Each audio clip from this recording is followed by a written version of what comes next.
is that Crazy Goose and Deity, they don't want to blind their support because they want to try to get a good lane up against Trevor Roy and Mobility. They want to use this Jinx range advantage to the maximum. So it will actually be that support pick. Kai'Sa Nautilus, extremely traditional bottom lane, easy way to stack the plasma, lots of all-in threat, but it does mean that you're very short range and at risk of getting poked out. So high risk, high reward locked in for, again, a pretty much brand new solo queue AD carry paired up with a support with a lot of pedigree down here on the bottom side. And it's just so exciting seeing all this aggression locked in from both teams early on.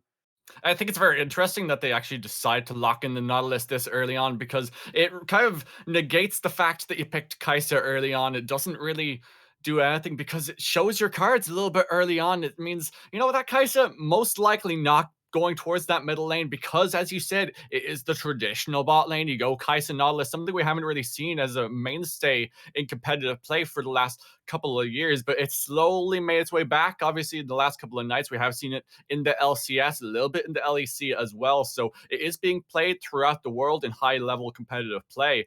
But it means that Kai'Sa most likely going to its traditional role. Yeah, and it's really interesting, actually. Only the Malphite getting banned out. So clearly Zamudo confident to take any aggressive matchup into Geiger, not wanting Geiger to take the easy out with the tank. But I will say, I feel like this red side composition right now, it has a lot of direction. You've got to pick comp. Nautilus can set up so easily with the hook. And then once Kai'Sa and Viego get that one kill, the Viego in particular, it gets so hard to play. And clearly Geiger is looking at that tank matchup, hovering some of the traditional meta tanks. Sion would be an interesting one if you're looking to get on top of the enemy team. I was just talking about that Nautilus, another pick potential champion, the Ornn, the Sion. It is going to be that Ornn locked in. Lots of long range initiation to an immobile backline on the blue side. Lots of scaling as well, because you have those Ornn items, level up those mythics as you reach that level 14, 15, 16 mark. And I was thinking, actually, as we saw the laws get locked in for the side of the red team, that the Leona is one of the more traditional picks into the Nautilus, not because it hard counters it or anything like that, but because it just plays to counter what the Nautilus wants to do. The Nautilus wants to engage upon the AD carry, but if the Leona just Zenith Blade straight through, lands onto the Kai'Sa, you have to pivot very, very quickly, and then the Jinx has time to rain hell down upon you. Yeah, with Leona, you basically just trade the ease of engage that Nautilus has for a little bit more survivability and more consistency. So the Leona does a little bit more inconsistent fights. The Nautilus is better at starting them. However, I heard one word in there, and it was scaling. We've got a hell of a lot of it on both sides. We'll have to see what the mid lane lock in is for Rakan. He would expect something long range, something magic damage that does a lot. Generally, that does pretty well into Veigar, I would say. But either way, you've got a lot of tankiness, a lot of front to back team fight on this red side. And it seems like a lot of comfort, a lot of staple competitive picks that I feel like we've seen for the last few patches. I feel like Ornn is honestly the most out there, quote unquote thing, and not that Ornn. I'm out there. It's It's not that kind of meta. I know. softly in the meta. Softly in But the meta. you know, we got some X factors on the blue side, though. Anti got that Kha'Zix lock in, and then the Veigar for messages as well will be able to shut down a lot of the shorter range here on the red side. Yeah, definitely going to be an interesting one going into the game. I think we are going to go to a quick break just to last through that spectator delay and remaking that draft. So don't go anywhere. It is going to be a banger night. Really, really don't want to miss this one.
Welcome back, ladies, gentlemen, and everybody else. We are straight on into the game. Welcome to Summoner's Rift Blue side, going for the invade as we get this one kicked off early. Yeah, I'm already liking it. We were talking about early aggression. I feel like such a big part of this game will be how fed can Anticipation get. He's got the favorable matchup Geiger. into Ornuke. Geiger going to spot it out and be safe. Just to real quickly clear the air, Domo 23 we will be referring to as Ornuke, as well as Tringver in the bottom lane will be Trevor or Trevor Roy. Just so there's no confusion. Otherwise, everybody will be as you see it. And look at that, Zamudo getting the early poke down. Lanes one, recalls coming through. It's done. We can go next. Yeah, just like that. They did get an early ward down, though. That is actually valuable. If you're looking to play aggressively as Anticipation and try to put Ornuke behind, knowing where he starts, knowing where his early jungle clear will be, it's just going to be that much more of an edge. And especially because Zamudo has the aggressive Jace matchup into the Ornn, he should be able to secure shove and try to rotate around and help support his Kha'Zix. So the information comes through. Both teams going to surmise where their opponents are starting. And everybody's just going to get back to farming in this early game. And as we mentioned during the draft, Anticipation really wants to punish what Ornuke has with this Viego. So knowing exactly where he starts can allow for him to invade potentially and go for a punish. Definitely. Kha'Zix just does more damage than the Viego early on, really. Yeah, Viego has a CC. Hold that as the trade comes through heavy. Yeah, down to already less than half HP. It is going to stop there in their tracks, but early aggression, like we said, happening in the bomb side. Yeah, great trade. Trevor Roy just finding the hook onto the Crazy Goose, chunking it for about half. Crazy Goose, he does have the longsword 3-pot start, so there is a bit of a sustain advantage on this side. Already going to be forced to chug through 1 or 2 of those, but not going to be the end of the world for the Jinx, absolutely. But it is just mobility and Trevor getting the shove despite what deemed to be a favorable matchup for this Jinx early on. But as I was saying, Anticipation's Kha'Zix just going to do more damage than this Viego. Yeah, the Viego has a stun, but the isolation damage from Kha'Zix makes him one of the best jungle duelists in the game. And it does mean that if Anticipation finds the Viego somewhere in his jungle, Ornuke is going to have to be very, very careful. And both teams now know that both junglers are pathing towards this bottom side of their jungle quadrant. I'll hold that for a second as Zamudo is going to trade quite aggressively on Geiger in the top side. But like I said, both junglers know exactly where each other are, so they can play around that. And it means that there's kind of innate pressure just from the passive jungling of these junglers towards this bottom side. Yeah, and Geiger trying to freeze the wave there, but you cannot do that into the Jace. That is a Conqueror Jace, no less. Zamudo gonna burn through a lot of his mana, but he gets Geiger very, very low. Ooh. Does trade back. A lot of damage. This should be first Wait a blood minute. here. Flash for flash. Geiger gonna try and find the follow-up. Can't quite find it thanks to Hextech Gate. Wow, really, really close. Zamudo wanted to push the wave fully in, and that may have been a half-health Thorn, but he still trades well with the Brittle. Geiger is able to find the flash. Really great timing on the flash right there from Zamudo. I don't know if that was reactions or just a guess, but he guesses correctly nonetheless, able to get out with his life. And not only that, but Ornuke has gone through his first clear. Trevor Roy misses the flash. Yeah, Ornuke towards the bottom side, looking for something, but a flash on either side will manage to get the Crazy Goose out. Trevor Roy once again stepping up, playing really aggressively. That's what you can do with this Nautilus. You just posture really aggressively in the lane. It kind of forced Crazy Goose to play on the defensive foot. And, we've been talking about how on this bottom side, we'll want to see what Trevor's able to do to support his younger AD carry. And you know what? Mobility's kind of just been chilling in this lane. He's been farming up pretty well, up a few CS on the Crazy Goose, and Trevor's been playing hyper aggressive to try to buy this Kai'Sa space and has absolutely worked out so far. So far. So we'll have to keep our eye on that matchup, but as we see Ornuke towards the top side. Oh, he just gets Shade CC to death. The first blood going to Ornuke.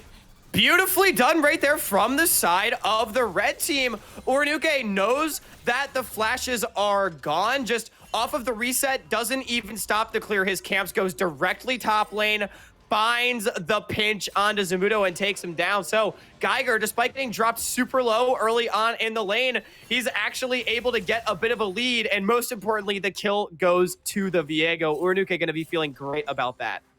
Definitely is. He has that Sheen in his pocket. Means he can go for a little bit of a faster clear. The fact that the Ornn gets the assist as well, he's able to get that Warden's Mail on back. And he's In a lot better situation towards that top side, especially into the serrated Dirk picked up by Zamudo. Definitely. And for anyone that hasn't been following the competitive scene for a little bit, or maybe you haven't played League in a few patches, Warden's Mail is an absolutely bonkers first item. Back in the day, it was like you wanted to get your Ninja Tabby's Bramble Vest, and the tank then started auto-winning the AD matchups. Now, you're back and you get your Warden's Mail, and that item just does so much work. It has a flat damage reduction currently at 8 per hit. So basically, every single attack that is going to be coming through from this Jace is going to do 8 less damage to Geiger. It's just so insanely gold efficient early on. And Frozen Heart overall gets a ton of value, especially into an 80 heavy comp against Jinx, against Kha'Zix, against Jace. And it's just going to feel so incredibly good for Geiger up here on the top side. It's practically like having another set of armor boots, but a lot more cost effective, you know? Yeah, it just does so much. And especially because Geiger is also going to be able to build himself Ninja Tabbies most likely, or the plated steel caps, should he choose to do so. And although it appears he's down CS now, he should be able to pick up a lot of this wave as well, even up the CS. And, you know, Ornn down a little bit of CS, but up in assist is pretty much exactly where you want to be. Yeah, exactly. He's not a very high resource top laner. He's one of those top laners you just leave weak side, just let him do his thing, let him scale into the game, and give all of those juicy gold effective items to your team. Not gonna stop. Oh, he does manage to stop the back into Zamudo. He got the brittle out from the Ornhorn. We'll use that. Oh, he misses. Oh, that could have been a kill. Geiger, so unfortunate. But to get the ignite as well. Yeah, fight on the bottom side. Doesn't stop anticipation. He goes in. The smite gets used just to heal up a little bit more. But Oranuke, he'll just about survive, but Messages will slaughter him in the middle of the fight. A double kill now for Rock as he's trying to clean up the fight for his team. Messages trying to get the heck out of there, but he's going to be stunned, rooted, and destroyed for the triple kill. But we're trading again at the top side. Zamudo will knock him back. Rakani on the bottom side manages to pick up 3. That is a Corky's dream. It started looking pretty good for the blue side. Anticipation was just popping off in the split fight and got so much damage down, basically deleting Oranuke with the help of Messages. However, everybody else taken low in the process. The AoE from the Nautilus, of all people, with those E's, doing a lot of work. Rakani, Valkyrie's in, picks up 2, able to find a 3rd on the backside as well. Although Geiger missed a solo kill on the top side, he's going to be feeling pretty damn good about how the rest of his team's doing. 4-1 is the score. 1.2 thousand gold is the lead, but the pressure does not stop, as Herald is at least potentially the focus of both teams now that we're 8 minutes in. It definitely is. Blue side have their eyes firmly set on the objective, but it looks like the Corky is going to be the one to rotate over first, but he's locked into the baby cage. Can he do anything here? He has to flash to get to safety. Yeah, great flash, though, able to get away from that one. It is pretty much flash blown for nothing, though, which can be taken advantage of. Corky, though, generally considered one of the safest mid laners in the game. So without too much free setup, might not be the easiest. Zamudo, I'm not sure if you win this one. I really don't think so. He's forced to burn his flash just to try and get out of there. He has next to no mana, so we'll just trade a little bit back onto Geiger.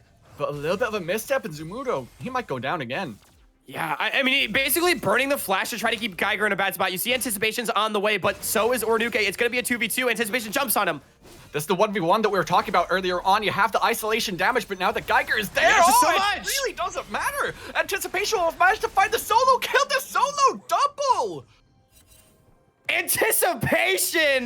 That's the isolated Kha'Zix damage right there. Able to chunk Oranuke for 2/3 of his HP before Geiger's even able to arrive.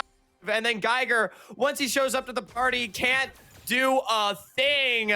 We talked about how fed can Anticipation get. That feels like the biggest win condition of this blue side comp. The first fight didn't go his way. The second fight does. He's going to find 2. He's going to get the Herald as well. And like I said, Zamudo basically burning his flash to keep his opposing top laner in a bad spot. And although obviously losing flash, not exactly ideal, it pays off in a big way.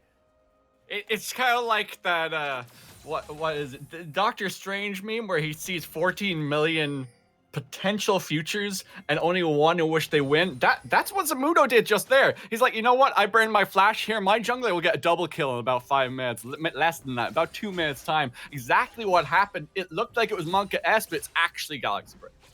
Absolutely. And, you know, it's come to fruition. We're talking about the top side for both these teams, and that's where so much of the blood has been. It was the kill on top side for first blood, then Rakanhi picking up 3 in the dragon fight, and then now the fight on the top side. I do want to talk about this bot lane a little bit, of course. Trevor going in. A second, they go really aggressively underneath the tower. Data, he's just dead to rights here. Gonna tick, tick, tick, burning right on down as Trevor will pick that up. Oh, he's so Trevor! Just about surviving a lick of his HP. He Messages, has to though. fight the match to get away from the baby cage, but that is one dead. Corki, the primordial burst will burst him down. A double kill now for Messages. This is the strength of the mid laner we were talking about. Beautiful counter punch. Messages walks up, hits all of his spells. Remember, Rakanhi forced to flash early on. It was a great initial dive from the red side. They get the kill onto Deity, but they just didn't really have anything left in the tank. Their team was not able to get away. And again, Messages picks up 2 more kills. All of the kills have been on the top side. Even when the fight's been in bottom lane, it's the solo laners picking them up. Actually, I lied. Trevor picking up one of those at the very least. But it does mean that the CS gap gets closed pretty significantly as well. Mobility was actually up pretty big on the Crazy Goose before that one comes through. But Crazy Goose was able to push out the wave due to the force back from Mobility. Even that one up. And actually means his team is marginally ahead in gold with second dragon spawning in just 10 seconds. I have to feel that both these teams will want to play around this objective, but back timers might be coming through from the side of the blue side. Looks like Anticipation is going to rotate towards the Raptors. Actually, the enemy Raptors give up this Drake. I'm really surprised that this Drake's can be given up, actually. I mean, Rakanhi having the package definitely makes it dangerous, but you've got a 1-item Kha'Zix, a 1-item Jace, and a 3-1 Veigar. It feels like a lot of your item spikes are already online. Meanwhile, yeah, this Corki's really fed, but he's only sitting on a half-stack Manamune. Not really too much going on there. But speaking of topside, Geiger's under threat. Oh, Geiger's under threat. No, it's Zamudo. He just about survives with a little bit of his HP. Anticipation just got there on time, and look at all of this extra gold going into the pocket of the Jace. Yeah, the first tower, that is so much for this Jace. Like you said, I believe it was Zamudo who picked up the kill as well. Geiger, I like the attempt, almost turns it around onto the Jace, but not quite able to find it, and it means that the payout will be huge. They're going to get a charge onto the tier 2 as well. They just might take the whole thing. They're just going to take it. They can't stop them. No. What happens to Goose, though? Well, Goose is going to be ulted upon. He has to flash to try and get the safety, but in goes the Kai'Sa with the kill instinct. He's going to be finished off underneath the tower, and Oranuke will just about get out alive. Yeah, the red team here did the patented press all of your buttons and win the fight strategy. Nautilus ult into Kai'Sa ult into Viego. Yeah, just too much comes through right there. Crazy Goose, unfortunately, both the summoners will not save him. So at least they're able to get something back. However, on the top side of the map, even in the mid lane, Rakanhi losing a plate, 2 messages. So much gold going onto these already fed topside triangle, and Goose, you know, he may be behind, but he is scaling. He is the one playing the Jinx. And if we're talking about Kha'Zix getting fed being the win condition, Anticipation, he is very, very rich. Nearly 6,000 gold to his name. He's richer than everybody on the opposing team. Save for Mobility, currently sitting at right about 6,000 gold. Meanwhile, Zamudo and Messages, they're over that mark already. Definitely looking super strong on the side of the blue team. They are only up by almost 1,500 gold, a little bit over. So definitely not insurmountable, the gold gap. Definitely not. It's not insurmountable, but the gold is exactly where you want it, and that is what makes it so scary. However, with Trevor constantly pulling the trigger in the way that he is, just looking for these hooks, Crazy Goose barely able to dodge out on that last one. Any single hook almost certainly means death. The follow-up damage that can come through from the likes of Kai'Sa, Viego, Corki, even this Ornn is absolutely insane. That's the Everfrost just locks him down for the rest of his life. the rest of his very short life, yeah. Very short life. Locked down. I'm talking about Trevor engaging on others. Unfortunately, he's on the receiving end this time. Now, Oranuke, you need to be careful. Flash set his blade barely went wide. That's just so much pressure coming from the blue team to the skies and the bottom lanes, and Zanudo, I should say, trying to play around this tower aggro, just taking a little bit too much tower aggro there, you have to feel. But Ornn will have to back away as Deity is coming towards his bottom side. Has just enough mana to use that Zenith Blade if he wants to, but it's just engage. It's just this blue side comp transitioning their pressure beautifully. They commit mid, get the pick onto Trevor, then they rotate down to the bottom side where Geiger's getting forced out. This is going to be the counterpunch though off the reset. Jace is not here. Oh no! That's so troll from Deity, just knocking his 80k away. He's like, you know what? I'm gonna get out. I really don't care about you. Just gonna get another death racked up for the Crazy Goose. Also gonna give up their jungler Anticipation, also taken out. Yeah, now we're again. Yep, to flash chain CC, you just can't stop it. You just can't fight that.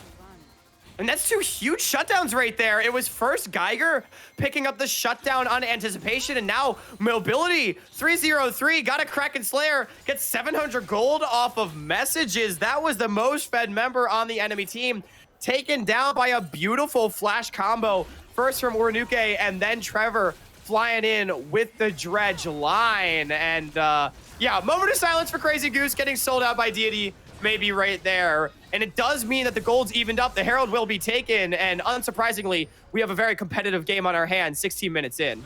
We did say it coming into this. We knew that blue team would look strong, but that's on paper, and we knew that the red side would not go down without a fight, and that's exactly what they're doing. Almost picture perfect on the gold gap. It's about 400 gold, which is pretty much nothing at this stage. It's basically a couple of CS here and there. Drake coming up in the next few seconds as well. Yeah, and it's so incredible seeing that these experienced players, I feel like, play up to what's expected. I mean, you know, we were talking about Zamudo Anticipation messages. I think aside from Trevor, they have the most experience in Proving Grounds, and they really are the ones that have been popping off on this blue side. But so many of these newer players have also played up alongside. We've seen incredible plays coming through, especially I'm thinking from the likes of Rakanhi and Geiger, able to make some stuff happen for themselves. And although, you know, there's been misplays here and there, nobody's played flawlessly. It feels so incredible getting to see these new up-and-coming talents play alongside some of these more experienced players and play incredibly well. And you have to feel that playing alongside these more experienced, more veteran players will only make them better players in the long run. Absolutely. Anticipation, though. Win. Yeah, he's going a little bit too aggressive, one has to feel there. He'll get taken out by Ornuke, and he's just going to keep getting the resets. Mobility finds his 4th kill of the game. Dark Soul, I think I just cast or cursed Anticipation. I was saying how experienced he is. Yeah, and then immediately decides to go for a little int. But hey, you know what? I respect it. I respect the attempt. It just definitely was not the angle. Anticipation probably not seeing exactly what we saw. We have the benefit of having Fog of War turned off, and unfortunately it does get turned around on him. I don't think that changes the game state too terribly much, but it does mean Zamudo is actually behind enemy lines right now. They don't know he's there. Da-da. Da-da. Oh, the teleport. They're going for this. Zamudo has flash. Yep, he doesn't get the jaws. Locked in onto them. This is just so fast. There. He pops his Predator, and boom, baby, he just gets bursted. Predator Veigar is terrifying. Oh my god. It is horrifying. Messages. It really is. Messages just ran down Ornuke and took him out. No flash on the Viego means you're dead, but mobility. Oh, that was so fast. The Collector plus the Kraken Slayer. Mobility has to flash to try and get the safety. He's running into the hands of the Veigar. He's locked into the Raven Cage. Just Q to get another little bit of a stack there. Now it's just Geiger in that middle lane, locked in with the Zenith Blade. Ultimate comes through as well, but he's deceptively tanky thanks to that Frostfire Gauntlet, but he is going to go down eventually. Messages sitting at 7 and 2, really stacking that passive. And the game continues. Punch and counter punch and punch again. The first punch on the top side, Messages TP's in, gets the pick, but then Mobility blows the Crazy Goose into next week. However, unfortunately, there was no way out, and Geiger gives his life valiantly, trying to save his 80 carry as well. As the dust settles, it is still a pressure advantage in favor of the blue team, but only slightly. Gold 1,000 in their favor. I think what the line will really be drawn is now with Baron spawning in 15 seconds and Cloud Soul being on the map and no one being particularly close to it means that you'd have to think that the priority on Drakes will be lower and the priority on Baron will be high. And speaking of priority on Baron, we are at the 20-minute mark. Baron has spawned. We're edging ever closer to these full builds. We have 2 items on the respective carries, 2 items on the Veigar, building towards that Seraph's Embrace, of course, 2 items on the Corki, 2 items on both of our AD carries almost. It's actually Crazy Goose's half an item. Mobility is on those 2.5 items, so this Kai'Sa is going to hit like a truck. Yeah, and I do think it's interesting that Mobility decided to go for a more standard crit build on this Kai'Sa, not going for like the Man Immune build with the Crown or the Ludens or whatever it may be.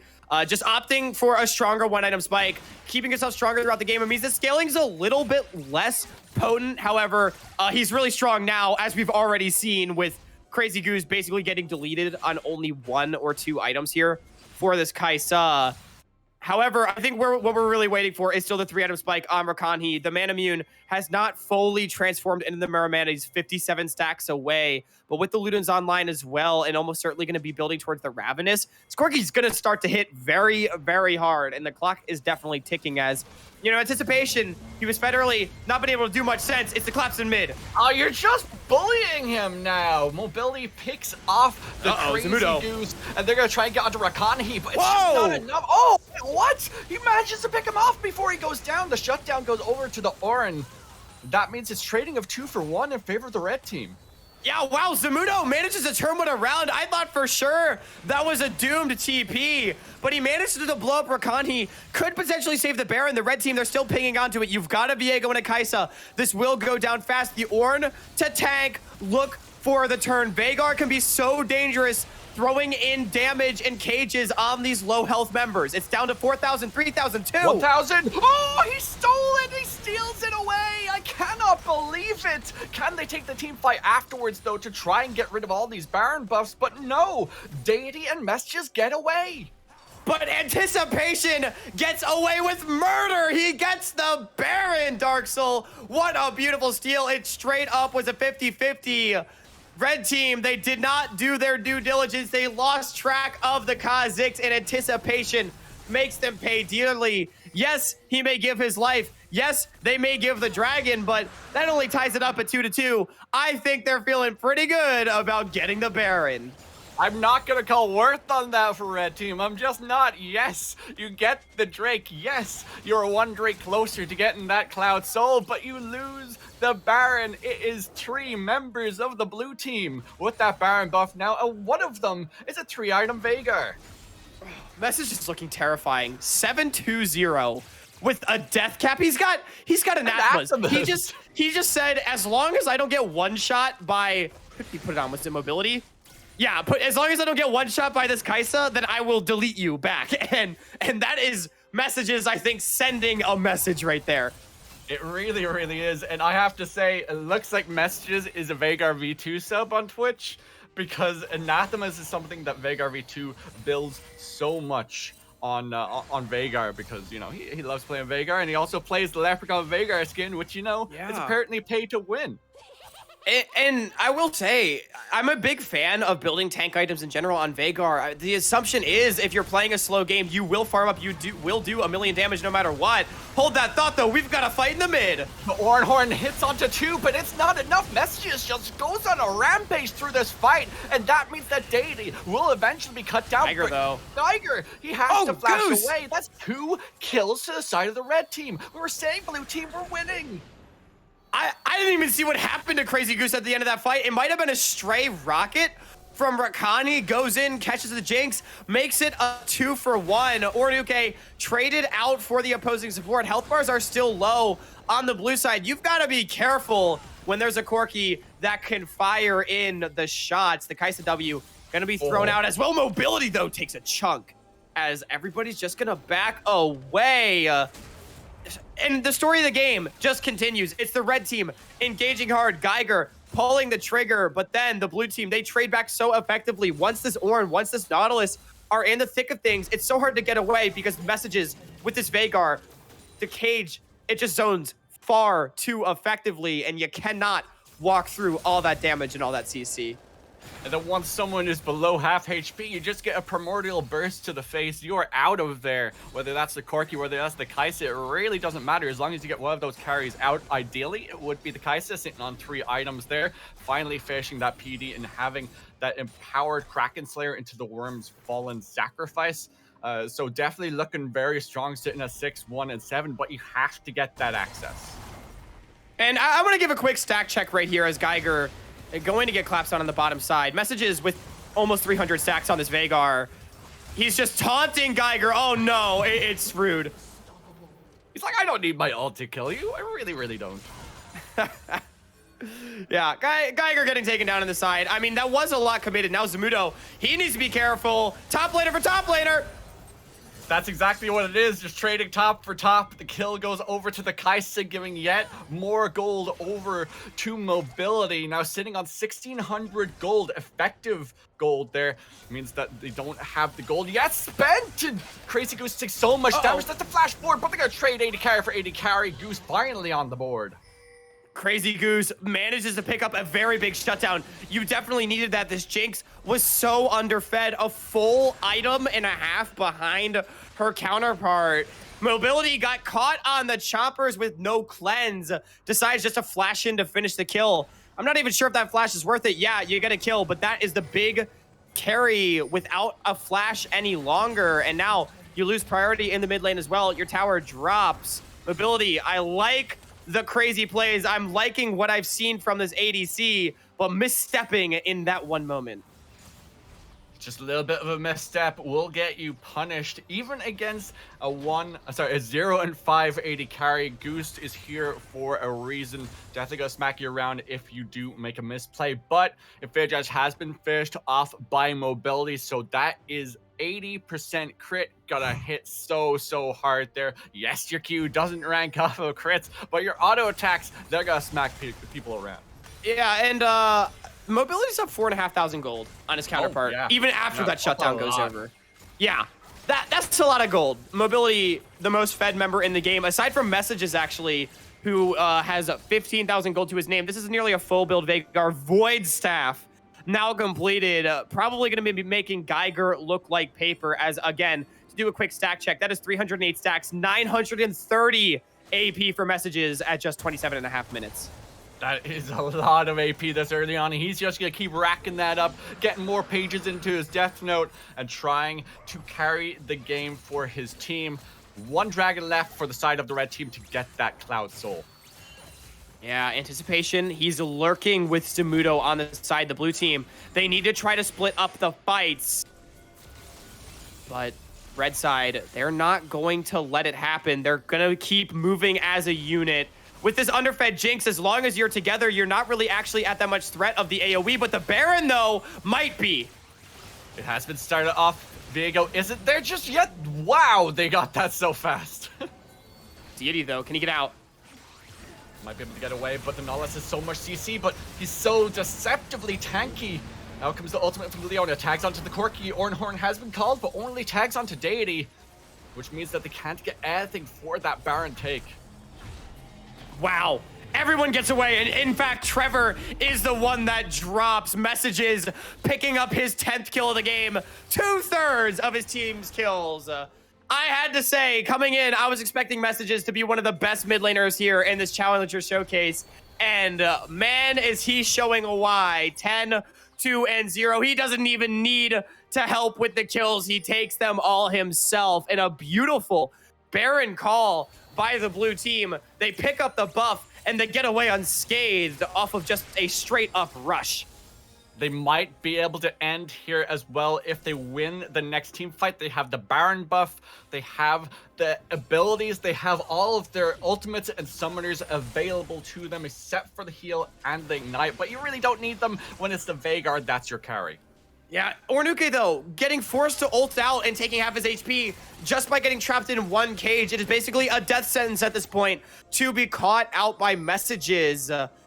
He's able to get back and heal. And what I really want to talk about, though, is Rakanhi. He does have now 3 item Corki online. He has the Luden's Tempest. I think that's the fancy one, the Ornn one. No, I have Luden. All right, I lied. Either way, Ornn coming in. It's another fight. Here comes the fight, but once again, it's tagged onto Deity. He's not the target you want to be going for. The Nautilus, he's into the back line. He goes mobility. He is hyper mobility on this Kaisa, but the double kill is not enough to try and win the team fight. Messages, he's down to half HP, making a third. Boom, there he goes, thanks to Rekani. Rakani?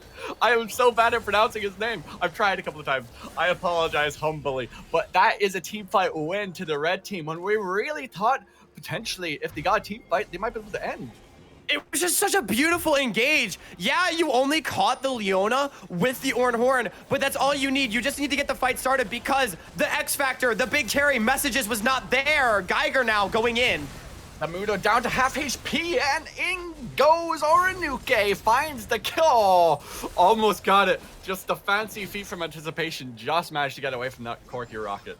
It's a good try from Zamudo and Anticipation, but it's just not enough. Anticipation able to limp away. However, Geiger was to do the same, making it another 1-for-1. But like I was saying, it doesn't matter who you're engaging on, as long as you can find the engage before the Veigar arrives. By the time he got there, the bot lane of the blue side had already been wiped off the face of the earth. So, despite Messages picking up the double kill onto Mobility and Trevor, the damage was dealt, the Corky was still there. Anticipation and Zamudo were zoned out of the fight, making it a clean 3-for-2. And they're able to get the tier 2 tower as well. Yes, they're down in gold, and the map pressure still favors the blue team, but clearly the red team has fight left in them.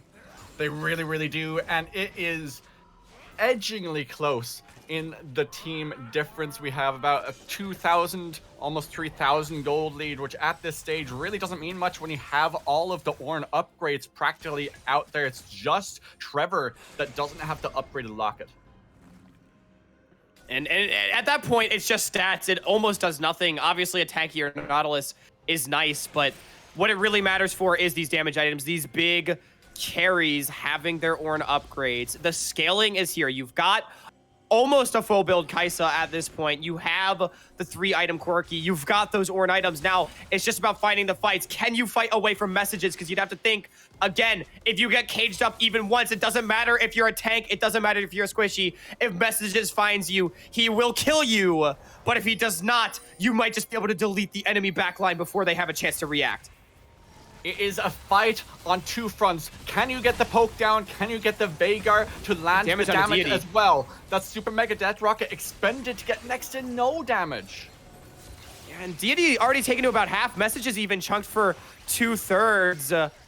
He's going to walk back into the river. Mid control is in favor of the blue team. That's critical. Geiger going to pull the trigger. Oh, the push got onto 3. Zamudo down to half HP already. The Kaisa bursts him to hell and gone. Xenoblade is into the backline, but Oranuke, he's burst into nothing as well. Anticipation will soon follow. Messages on his own. In goes that red line to find him once again. 4 quick kills to the red team, and that spells the Drake if they want to go for it, but it looks like instead they're going to barrel down the middle lane. Yeah, 4-for-1. It doesn't matter that Oranuke dropped. The carries are still alive. You don't have a wave, though. Can you end the game? The death timers are long, but these fights, Drexel, are so damn past Darksoul. I apologize. As Mobility, it looked like the fight was over, but he ults in after the Ornn. Crazy Goose picks up a reset, but I don't know if it'll matter. 15 seconds till the respawns come in. The red side, they might have actually squandered their ability to get the soul. We'll have to see. Zamudo and Messages, they've got their teleports available, and Geiger taken so low, going to channel the recall. I don't think this is soul. Here comes the TP. You are right about that. They're going to try their best to stop it, but it's just the Jace for the next 3 seconds. Need to keep our eye on that Veigar TP. Will it be to the behind him? It will Double indeed. TP. Oh, target. Mobility. Barely able to get out. Yeah, this Kaisa is fast. She is slippery and hard to lock down, but it does mean that soul is denied. And at the end of the day, it's the mid inhib taking off the back of that fight. You have to feel like maybe the red team could have used their time a little bit more efficiently right there. Not quite able to get the max, but they do have priority over the Baron. That is what our eyes are really on, because as we've seen, the Baron power plays can be massive for Conhi. He has the package, and they're in a choke. Look at that poke. Whoever gets this Baron might be able to end the game. You just need to win one more team fight, and the game is over. 35 minutes, almost into the game. The Baron goes down, almost stolen away with the Super Mega Death Rock, but anticipation into the back line. And that is one dead Zamudo. They lose one. Anticipation still in the back line. He's trying to run away. Anticipation should be able to get out. It ends up just being one pick onto Zamudo. Zamudo, I feel like, although he had a decent laning phase, you know, getting killed for first blood, and he just hasn't really been able to get anything going. So frequently separated from his team in these fights, and it just feels like Geiger's Ornn has been able to just do more than the Jace, despite the damage that Zamudo can do. He's so rarely had the window of opportunity. Now, dead for 30 seconds in the 4v5. You've got the super tank Ornn. You'd have to think the dive could just come through the red side. They're gonna look to end the game. Mobility, he's marching down the mid lane to join his squad. Depth charge onto messages. They really need to take out messages here. He just does so much for the team. As we saw there, the Reliquary of the Golden Dawn, the upgraded Locket of the Isle of Solari has been brought through. Looks like they're gonna back away, rotate towards that bottom side, play this by the macro. The book play coming out from the red team. You have to think this is a smarter play. I like the attempt. It's a good try. Again, you want to test your limits here. This is a showcase. See what you can do. If it doesn't work, try something different. They try to walk in, but messages too threatening on this Veigar. He's able to clear out the waves despite the Baron. Geiger gonna take a lot of damage, but trade some back. Down to half HP. He's Those super big tanky, ones. but even a tanky Ornn can only survive so much, but he has that Warmog, so we'll heal that gradually back up. Yeah, but Rakani forced to back with a big one, finding the damage onto Deity and Zamudo. They're going to get back out onto the map, but the damage is dealt. They're able to take the tower. I don't think you can walk up. Geiger has the call of the Forge God. Look for the engage. Deity! There's the engage, but they're not less onto the back line. What can Deity do? He's got all on his deleted. own. 1v4. He's going to be bursted down and taken out. Zamudo will find Trevor, but what else can he get? Mobility! He just dashes in for the double kill. Can he get anything else? The double kill, but that is not going to be enough. Rakan, he's trying his best to flash forward. Anticipation, he just goes golden, try and buy a little bit of space, but it's not going to be enough. He has to go back to the base, and that is going to be the game. Red team eventually come out on top. Mobility 16-3. And what an exciting game. 33-21 in just 37 minutes. You cannot say that wasn't bloody, and I feel like everybody had a chance to show their stuff, but it ends up being the red side that comes through. And, you know, I've got to say, Dark Soul, we talked so much about Trevor Roy in this bot lane, and would Mobility be able to play up with this experienced support? And I think I'm inclined to say yes. 16-3-7 on the Kaisa. He was absolutely the big carry in this one. And he wasn't making that many mistakes. That's one of the more important things as well, because a lot of Kaisas, they'll be a little bit more over aggressive. They'll kind of go, you know what, maybe I can ult on in here, and then they'll just be CC'd and bursted down. And he didn't let his hubris or his ego, maybe for a better word, kind of take control of him and, you know, have that Lee syndrome sort of effect. Yeah, I mean, Mobility definitely had, I feel like, some like limit test plays, but it wasn't anything egregious like you're saying. It was all done with purpose, you know, to see how much you can do. Show yourself off, prove yourself, prove to the scouts that you deserve a place on one of these teams heading into summer. And I feel like Mobility absolutely popped off. The entire red side, in particular, their carries Rakan as well. Once he got his items on this Corki, did so much work. Trevor finding the engages basically in the last fight. Although he got deleted, that doesn't matter. The Nautilus just needed to zone away messages for long enough for Geiger to get in the mix, and that was exactly what he did. Beautiful fighting all around from both teams, but in the end, it is the red side that comes out on top. I'd like to give a shout out to Geiger as well, because, you know, the tanks don't normally get that much of a shout out, especially the top laners. And Geiger did exactly what we wanted him to do and what an Orange should be doing. He's just playing that gatekeeper. He's playing that engage with the Ornhorn as well. And he had much more utility, much more impact on the game than what Zamudo managed to have going into the latter part of the game. Yeah, and I do want to say, Geiger in particular has just been such a really nice uh had a really great split, kind of came out of nowhere onto No Name in PGCQ number 2, playing in the open qualifiers, goes 2 and 3, although not making the main group stage. I feel like Geiger really was one of those players that really showed off a lot of good stuff. I think him and Yumichi, who is also playing in this Challenger Showcase, really made some good plays in the game that I casted of Geiger up against Evil Genius's Prodigies, an LCS affiliated team. He held his own against Faisal for the better part of the game. And although Faisal had an absolutely insane game, it wasn't really to Geiger's fault. And now in this one again, I think it's safe to say getting the better of Zamudo, a top laner, I think that a lot of people have high expectations for, is really impressive. It really, really is, and especially when it looked like Zamudo was getting the best of him early on in the game, and you had anticipation towards that top side as well, kind of playing that attention towards that top side to try and snowball the Jace into a matchup that we know that the Jace can win at least early on. And if he gets that snowball early, then he could really impact the game really, really well. And Geiger, sorry, Pokemon on the brain, I guess. Geiger really, really played that matchup really, really well. He kind of held his own rather than kind of going for anything egregious like we had already discussed.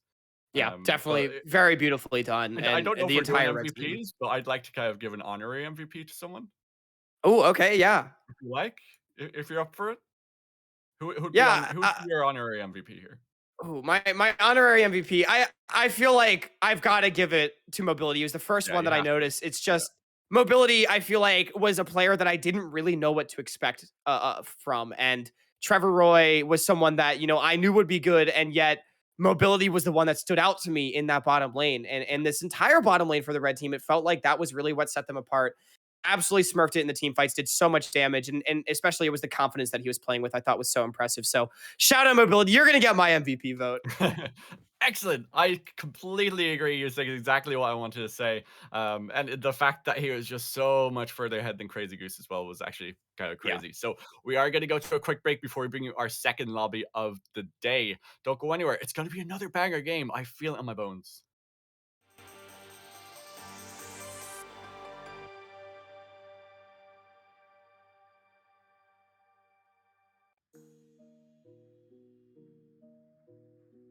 Yeah, you know what it is. Just cracked open a fresh AM grind coffee, man. CB Clockwork versus Lotus White tonight.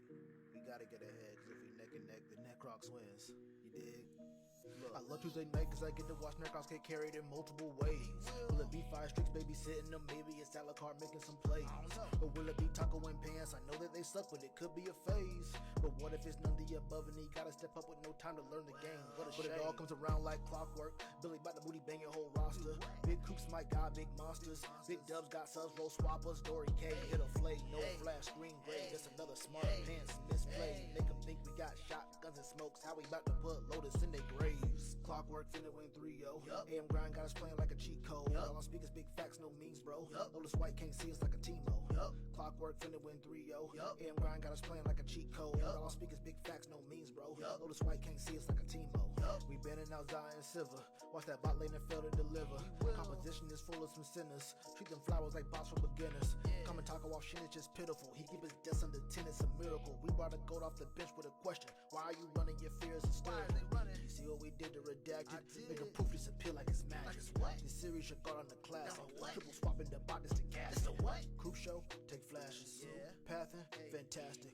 Alucard don't honor our deal. We sue son like NASA's backwards. Clockwork finna win 3-0. AM grind got us playing like a cheat code. All on speakers, big facts, no memes, bro. Lotus White can't see us like a Timo. Clockwork finna win 3-0. AM grind got us playing like a cheat code. All on speakers, big facts, no memes, bro. Lotus White can't see us like a Timo.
Welcome back, guys, gals, my non-binary pals, to more League of Legends. We're straight on into Champion Select for our second lobby of the day. First ban coming out quick and fast. It will be the Rengar, and the Hecarim once again on the red side, taking off the board. Not entirely surprising, we are dropping straight into draft. And once again, it's a spicy jungle matchup. Rengar being banned away from Munchie the Monster, and then Ornuke being denied the aggressive carry picks he so much likes to play. So, yeah, no surprises already. Actually, the Jace being banned away from Zamudo. Zamudo now on the red side. I'll quickly go down the rosters just for everyone. It will be on the blue side, Solidified coming in on the top side, Ornuke switching over to the blue side, Messages staying in the mid lane, Yumichi coming in ADC, and Pakis down there at ADC, support. Meanwhile, on the right side, it'll be Zamudo, Munchie the Monster, Rakanhi, the Crazy Goose, and Deity. And so Zamudo, after the Jace game last game, having that one banned out, Solidified clearly not wanting to play up against that one. Yeah, I'm kind of surprised almost that they banned away the Jace. Messages was memeing in the chat in the pregame saying, you know what, this is something we were okay to let through because he doesn't know how to play it. So, a little bit of friendly banter between the teams there as we get into the first picks of the game. Yeah, I feel like that was spoken out of maybe Messages has had Zamudo run it on him with his chase Yeah. one too many times. Of course, they are teammates, but we love the friendly banner. You got to spice up Have to. in houses a little bit, Spicy. however you can. But it seems like the blue side they're trying to take away some aggressive picks. Meanwhile, meta bans on the red side, but it does mean that Zeri is open for Yumichi. Her name is one that I said as one to look out for coming into this game. She's one of those no-name players alongside Ornuke and Geiger, who we just saw, that I feel like really stood out to me. Absolutely smashed Sketch Streams and Daption in lane in the game that I casted of hers. So very excited to cast for Yumichi one more time on such a carry pick. Yeah, it's gonna be really, really fun to watch that bottom lane, especially with how potent the Zeri can be. That Trinity Force power spike, so powerful. And when you're into an Ashe Nautilus, it can be a little bit more difficult because the fact that you have so much CC, soft and hard CC in that bottom lane can make it very, very hard for this hyper mobility AD carry to really maneuver. Definitely. The Nautilus, though, into the Zeri, if you're looking for lockdown, that's a good place to find it. Of course, Zeri does do decently well into the Nautilus early on. Nautilus Mhm. not really ever going to find a raw dredge line onto the Zeri if she's playing the matchup correctly. So Yumichi should be safe early on, but it's really once the depth charge comes through, you press R on the Zeri, and then all of a sudden she's knocked up, and the Ashe as well. The perma slows can make Zeri's life absolute hell. So I really like the counter pick from the Crazy Goose and Deity into Yumichi here. And especially, I think, on paper, Yumichi and Pakis is a lane that I'm coming in very excited to see. I think these are two extremely talented players. Pakis, someone that's been around the scene for a while, and I think Yumichi was extremely impressive in her debut tournament. Whereas the Crazy Goose and Deity, I don't think quite have the same amount of hype around themselves. And we just saw last game. I think it is safe to say that mobility and Trevor got the better of them. So Mhm. now running it back in this game too, up against Yumichi and Pakis with what seems to be a prepared lane counter pick. I'm excited to see what they've got. Yeah, I'm hoping for kind of the anime redemption arc for Crazy Goose and Deity because the last game definitely was lackluster, for want of a better word of saying it. I'm hoping that that isn't all that they have to show us, and I'm pretty sure that it isn't all they have to show us. And as you said, this kind of what seems to be a pre-prepared counter pick lane in the Ashe Nautilus. Really hoping for good things from them. Definitely. I mean, it's just the speed that they locked it in to. Clearly, the confidence has not been rattled. I think that is safe to say. The Crazy Goose and Deity, That's the they important thing. busted out their counter picks, and we'll have to see if it works. The Tom Kench, though, traditional mid-game counter pick into the Ashe. Soon as someone gets hit by the Enchanted Crystal Arrow, you just eat them, and it denies the need for anything like a QSS, and especially Nautilus as well, with such a pick-focused comp. Tom Kench to deny that extremely well. And then the Lee Sin for Ornuke will be able to make early plays. It was banned out against him last game. And imagine if Munchie the Monster picks the Kha'Zix immediately He after we did. saw it from anticipation. And there it is. It's locked in. Yeah. Just running it back like anticipation. He's doing an anticipation cosplay here. You have to feel. I think this is actually a really interesting pick. I'm not particularly fond of Kha'Zix's matchup into the Lee Sin. Not that it's bad. You know, you can duel the Lee Sin. Like I said, isolation damage makes Kha'Zix one of the most dangerous jungle duelists in the game. But the tempo at which Lee Sin can play the game, I think, oftentimes is just faster than what Kha'Zix can really deal with a lot of the time. So we'll have to see what Munchie the Monster is able to do. I mean, Anticipation, I do think, had a pretty good early game last time around compared to Ornuke. I think he was able to make more early plays. It was just the Kha'Zix really fell flat in the team fights, and I think that's part of the reason we haven't seen it too Yeah. much recently in Yeah. competitive. Yeah, and it feels like the Lee Sin can do just so much more early on, and the Yeah, utility that Lee Sin has, because he can ward hop and kick back into the team, the fact that it can allow you to get a more utility-based pick that way, and maybe get a pick in favor of the Zeri or your mid laner, depending on who it is, makes him one of the most potent and more top-tier junglers, at least at the moment. definitely. It just Lee Sin is always one of those champions that I think has a certain X factor about him. He's able to make plays and sort of fit into any sort of composition. Yeah, he falls off in terms of damage, but still, he's a very helpful body. He's hard to pin down in the late game. He can still be a threat to opposing backlines. So I think for how much early game he provides, it's just always a strong pick. And we're seeing it now. Ornuke, like I said, likes those aggressive, more carry oriented champions. As Safe Blind Syndrome will come out. Rakanhi, we saw a very, very good Corki game last time around into messages. We'll have to see what the response is. Of course, messages, remember, was counterpicked last game with the Vagar, still did so much work with it. Now having his shot at the counterpick in what is the same matchup in terms of players. Syndra, of course, though, a very dominant laner, will mean that messages will have to be on his A game. And it feels like with the bans that they're going to pivot towards a tanky top laner because you're getting rid of the Fiora, getting rid of the Gangplank, things that are really good at dueling, but also have a lot of tank shred. That's a LeBlanc locked in, something we see quite frequently into the Syndra.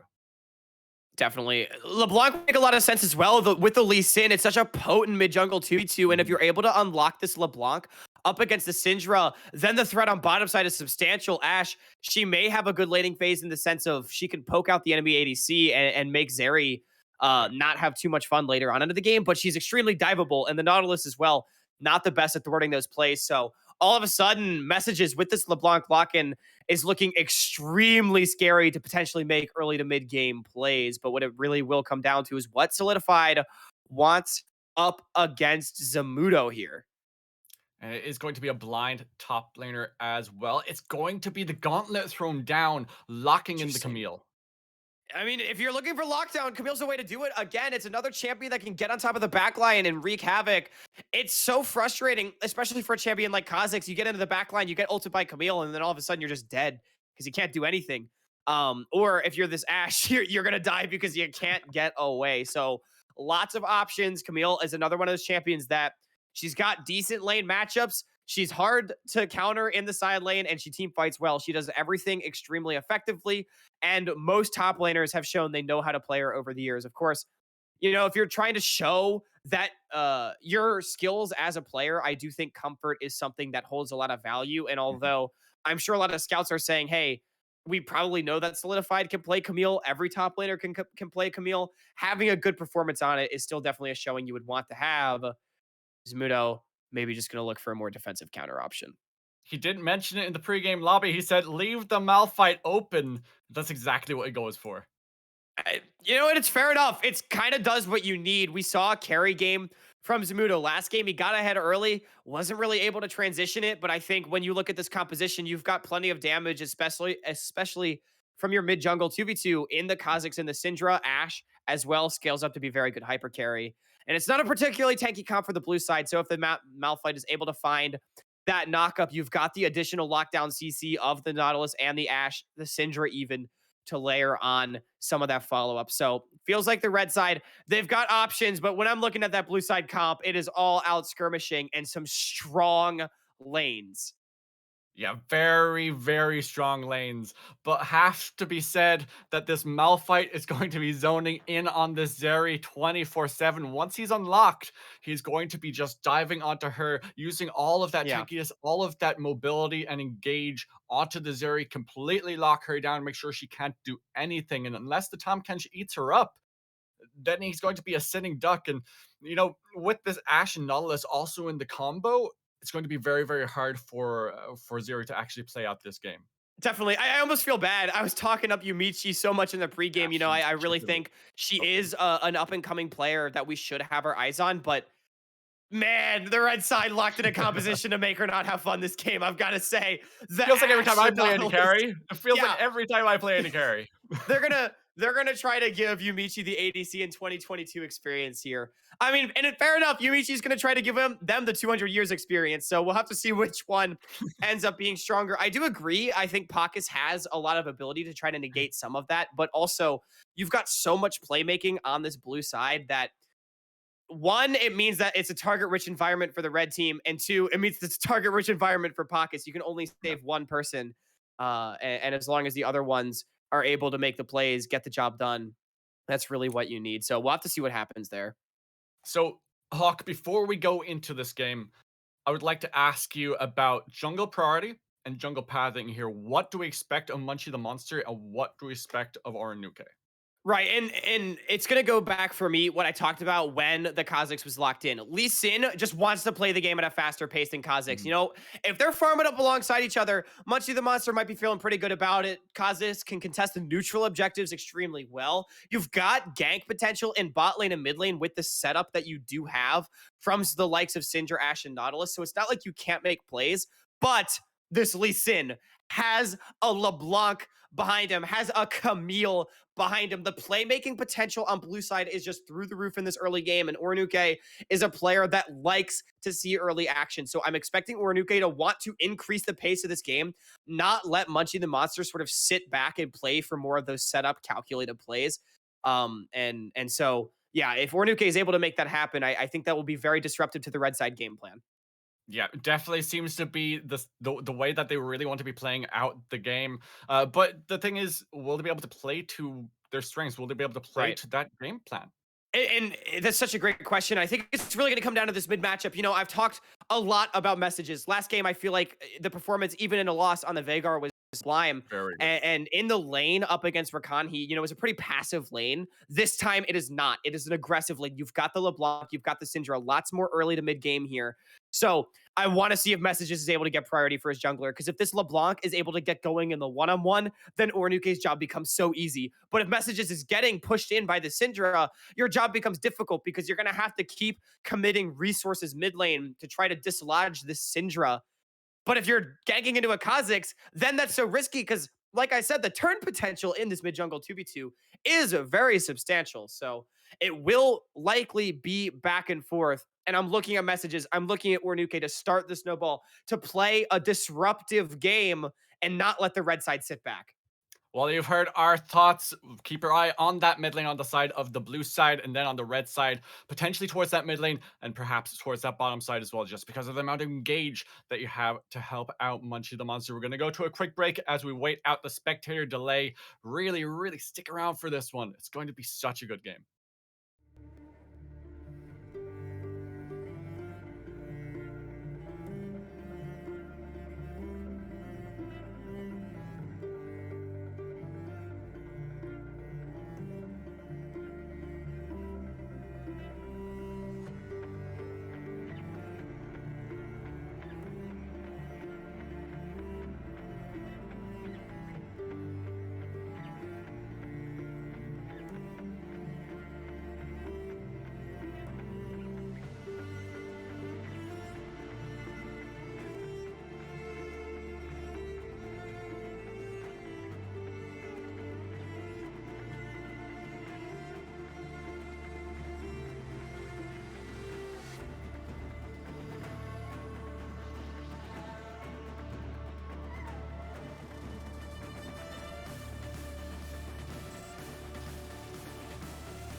are going to be trolling us a little bit on the right side of your screen, but we've got a really exciting game.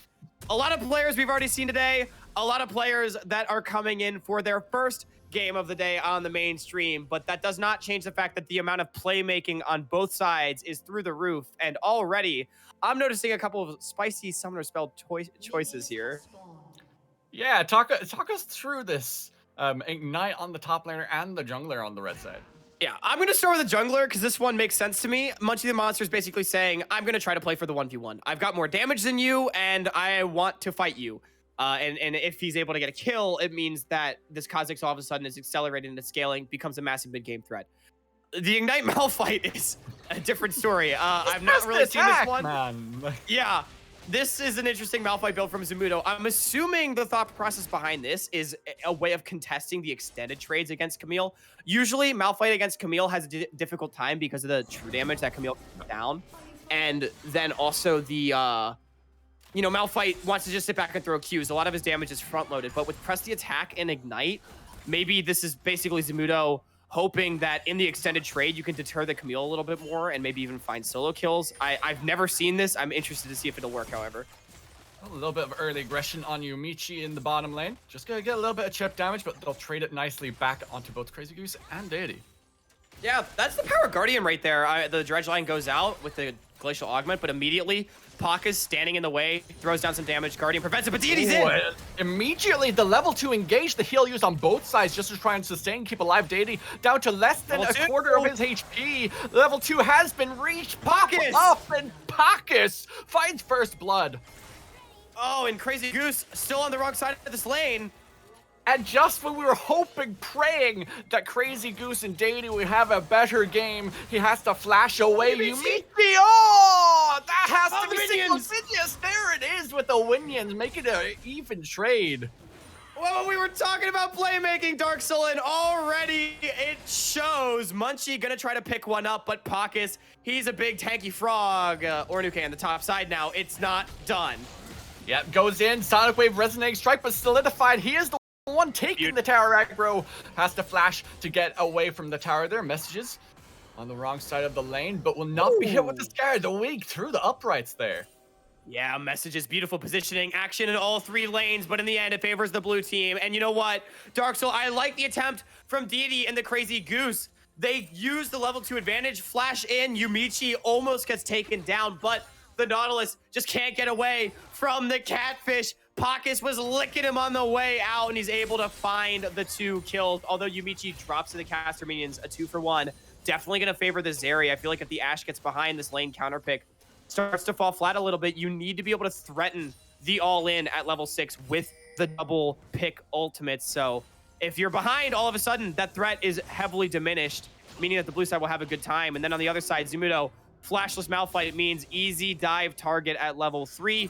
Ornuke makes his way up there, like I said, increases the pace of the game. He's able to find a kill for Solidified. It already starting to get a little bit of a gold lead in that bottom side. Yumichi, she has a 300 gold lead over her lane opponent there.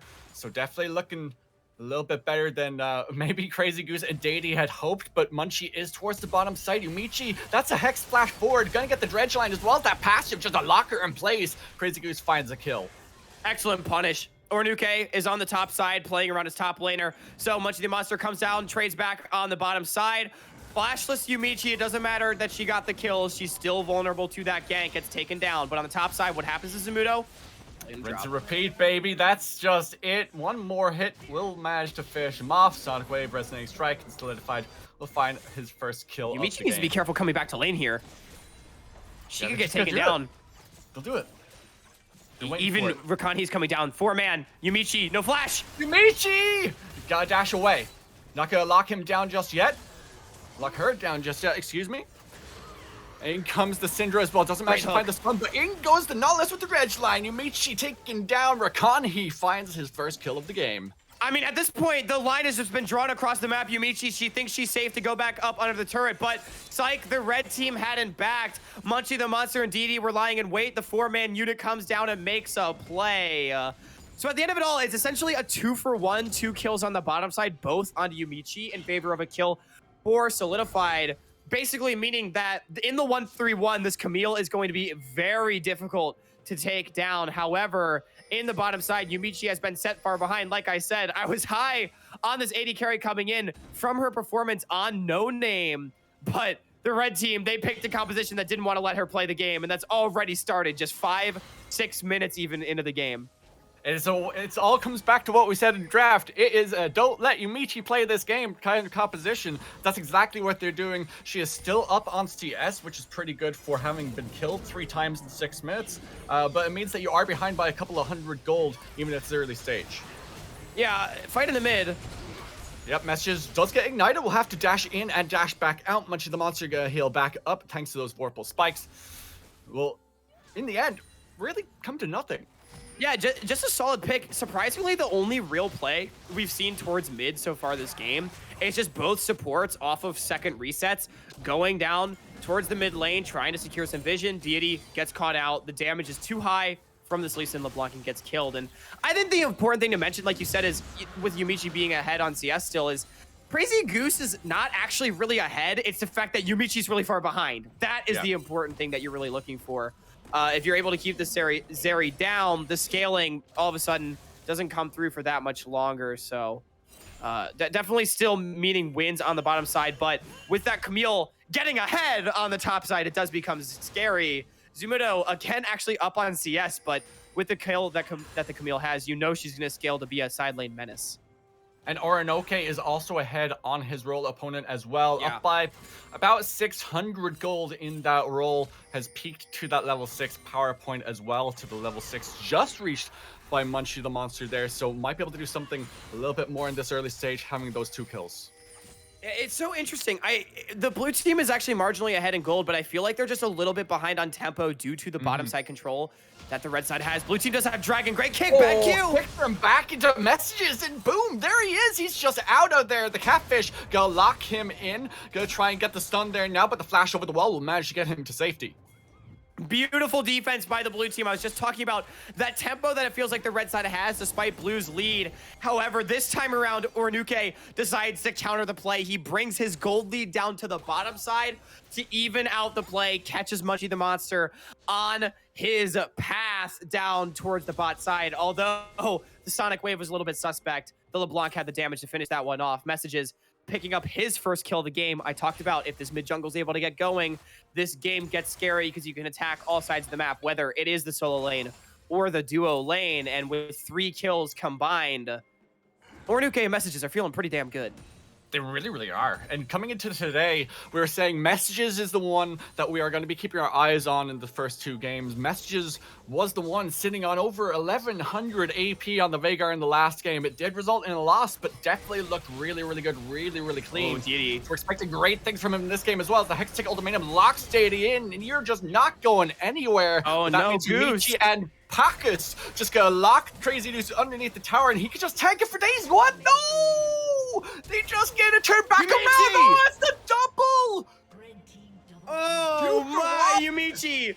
I almost thought she split the tower shots right there, able to trade it back onto Crazy Goose, but the Crazy Goose so beautifully played. Zeri, she's like Graves. She can't hit you through the tower. The Q stops when it hits it. So as soon as the E expires, the damage is gone. Pacus dies to the tower. Crazy Goose kites it out and finds a double.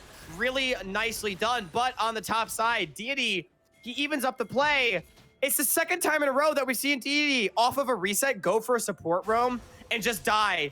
Overextending this, Kha'Zix is not able to support you really at all on your warding adventures. And unfortunately, Deity pays the price for the second time in a row. But at least it was evened up with 2 kills over to Crazy Goose. Looking a lot better in this game with the support of the team. But Yumichi, she's just caught out in her own jungle. Just feasted upon by Munchie the Monster. Yeah, and Yumichi, again, just getting taken down. So much attention has been sent her way, unfortunately. 2-5-1 on the Zeri. Not the game she was hoping to have, almost certainly. But with all the attention sent to the bottom side, you know, it's not like Yumichi and Pacus, they haven't been able to get things back. They've got 3 kills split between the 2 of them. They may be behind, but they're certainly not out. Meanwhile, it feels like the top side, and particularly the jungle, is just so heavily in favor of this blue team, and it's going to continue to be that way. And just keep paying attention towards this top side. Orinoke just keeps repeatedly ganking. This is the third time he's been towards his top side. Looks like gonna use that Rift Herald as well, just try and get a little bit extra gold into the pocket of Solidified. I say that, but there goes the Empowered Good Recall. restraint. So yeah, I think it's probably the better play to use that mid. Yeah, definitely. It's really great restraint here showed from the blue team. They could have tried to force a Herald play onto Zamudo here and get gold on your split pusher, but the Syndra and the Nautilus had just disappeared from mid, and you knew the Kha'Zix was on a reset, so the threat of a 4-man counterplay on top side was there. Wisely, Ornuke and Solidified, they just go for the recall after pushing in the wave. They're going to maintain a marginal gold advantage. They've got the dragon advantage as well. So blue team, they're sitting pretty well in this game, but I think what it'll really come down to is the next big skirmish. And it's almost certain to be around the bottom side, maybe even messages. 25 seconds, messages. Burning. He's down to about a quarter of his HP, less than that ticking. He's going to try and go back in, it looks like. But Orinoke, he managed to find the kill. Can he get anything else in Rakani? He just get bursted down the flash away. But in goes the Sonic Wave, Resonating Strike, kick back. But Deity, he's actually deceptively tanky at this early stage. The Crystalline Arrow managing to save the Lee Sin. I mean, save the Nautilus. Save the Lee Sin too, I guess. Ornuke also, I think, coming up short on the ward hop. Maybe didn't have his W yet on accident. Crazy Goose gonna steal a grump as well. It's funny. I feel like we've seen a few mechanical misplays from Ornuke, but that hasn't changed the fact that overall this has been a really great game. 4-0-3 for Ornuke. Making so many plays for his team, both proactively on the top side and reactively on the bottom. It starts with messages getting caught out by the Kha'Zix Syndra, but he's just barely able to survive. And I think a huge misplay from Rakani not committing the Syndra ultimate early. Maybe it was actually the LeBlanc passive, not knowing which one to throw it at, but either way, it means that Messages is able to get away on really low HP. Pakis eats him for the shield, meaning that once the Unleashed power comes through, the damage isn't there. So really beautifully done. The chase down comes through. They get their second dragon, and you have to think the snowball might be in full effect at this point for the blue team. Really starting to kind of heat up this game. We have a 4-0 Lee Sin, a 1-0 Camille, now having that Divine Sundra completed. I'm not really sure that Bramble Vest is really going to do that much versus the Camille's true damage, but it's better than nothing. A little bit of added Grievous Wounds, a little bit of added armor there as well. As it looks like they are actually going to play that Rift Herald towards the top side like we thought earlier on. It makes a lot of sense. You want to get more gold into your split pusher. You have no answer for Solidified late game if you are the red team. So you want to get gold onto your split pusher, make Solidified as dangerous as possible, because then it'll buy so much space for your 2-man Death Squad unit or your 4-man Death Squad unit of this Lee Sin and the LeBlanc and then the Zeri Nautilus added on top. All that more dangerous. Oh, that was a nice flash follow there. Orinoke just styling on him basically as JD will be picked off by Yumichi. Super well done. Again, Ornuke really flexing his muscles. No mechanical misplay that time. The flash follow was clean. Like you said, Munchie getting picked. It's Munchie and Deity trying to extend their bottom side control. They're clinging to the one bastion that they had in the early game. But in this mid game, the blue team, particularly Ornuke, has done such a beautiful job of screening for Yumichi and Pakis, giving them a way back into this game and not allowing Munchie the Monster to continue exploiting the lead that they had. And now it feels like that lead is almost gone. Yumichi, she's starting to farm up. She's got a few kills, and the blue team is up 2,500 gold. About a 600 gold difference between Yumichi and the Crazy Goose. It is in favor of the Crazy Goose at this point, but a lot of difference between the junglers right now. It's about a 1,500 gold lead for Orinoke. But here comes the engaged Deity. He's just down already. Orinoke picks up the kill, but in comes Messages off to the side. What can Rakani do? There's just nothing except a flash. He will not manage to get away today. He'll fall underneath the tower. It was just, what can you do against a Fed Lee Sin and LeBlanc? As soon as Ornuke and Messages got unlocked on the map, it's just impossible for you to defend anything. They go where they please and they will kill you no matter what. And Deity having a rough game this time around. I feel like he's just not respecting the control that the blue team has on the map, not respecting the engaged potential. The Crazy Goose now getting collapsed on. Crazy Goose, I genuinely don't know why you're sitting there. That's not your side of the jungle. That's the neutral river. You have no vision. And it's just so hard because I understand what the red team is trying to do. Basically, they understand that they're behind against a really scary mid jungle. So they're saying, let's try to get an area of control where basically we don't let them walk in. But the problem is they're so fed that they can walk in and they can just fight you with the combat power that they have. Speaking of fighting so it just you. means you're getting caught out. But yeah, Zamudo, he's taking a fight here. He's that I just don't walking think up he to wins. try to get the wave. He's trying to just farm up. He's a farmer, man. Leave him alone. Yumichi finds her 4th kill of the game. Oh, Definitely looking to try to messages. get back into this, but Munchie the monster, he sounds minute. so low, trying to find up, but ticky. Oh, he manages to find it with the smite to heal back up. Oh, messages! So close to the solo kill, but the Eclipse shield saves Munchie the monster. Then the smite and the invisibility, so beautifully played. Munchie the monster living on the edge right there. But Zamudo on the top side, I don't even think we'll talk about it, gets taken down. I feel like just a little greedy trying to find a kill on Pocket. 16-7 is the kill score. Rakan, he will be able to take a bottom turret and an objective bounty off of the kill on 2 messages, but it's not gonna change the fact that the red team is definitely behind in this game. Yeah, behind by almost 4,000 gold as we edge towards that 20-minute mark. It means that it is 30 seconds until the Ocean Drake spawns. It'll be Ocean Soul Point if Blue Side managed to pick that up. I mean, it's just so disheartening. You see that, you know, for lack of a better term, the quote-unquote enter on the side of the blue team is Yumichi, and she's not even that far behind. She's got 4 kills, Dark Soul. Can't really call her enter here, Hawk. Yeah. Look at the enemy team. Well, no, that's, yeah, I mean, like I said, for lack of a better term, absolutely not inting. She really, like I said earlier, is not able to play the game right. There's so much attention thrown towards her, but it just means that the fact that she's not behind is so good. I mean, what can you really do there? Really? Ornuke's so far ahead. It's just, and I've loved to see the way he's extended his lead. Like, I talked about it. Get your top transitions side that ahead. lead to other carries as well. Exactly. He got his top side ahead early on at the expense of Yumichi, right? Which led to those 5 deaths, not to her fault necessarily. But then with his lead that he then got, he comes to the bottom side and makes it so that he has 3 winning lanes. That's exquisitely Sin play, exquisite demonstration of spreading your lead around the map. He's going to take his 3rd dragon now en route to a 23-minute Dragon Soul potentially. Yeah, you're trading an objective bounty on the top side, but it's, again, a drop in the bucket compared to this lead that you have. And if you look at that gold chart, it is a mountain in favor of the blue team. But in goes the Malphite, but he's locked into the baby cage there. Zamudo has to get the flash out of Solidify, but Pakis, he's going So nicely quite low done. as well. Messages off to the side, it will get the disengage. Yeah, blue team is hemorrhaging a few objective bounties on its towers. All of a sudden, the gold lead has just been cut to 2,500 thanks to those comeback mechanics. But really nicely, minor mechanical thing from Solidified right there.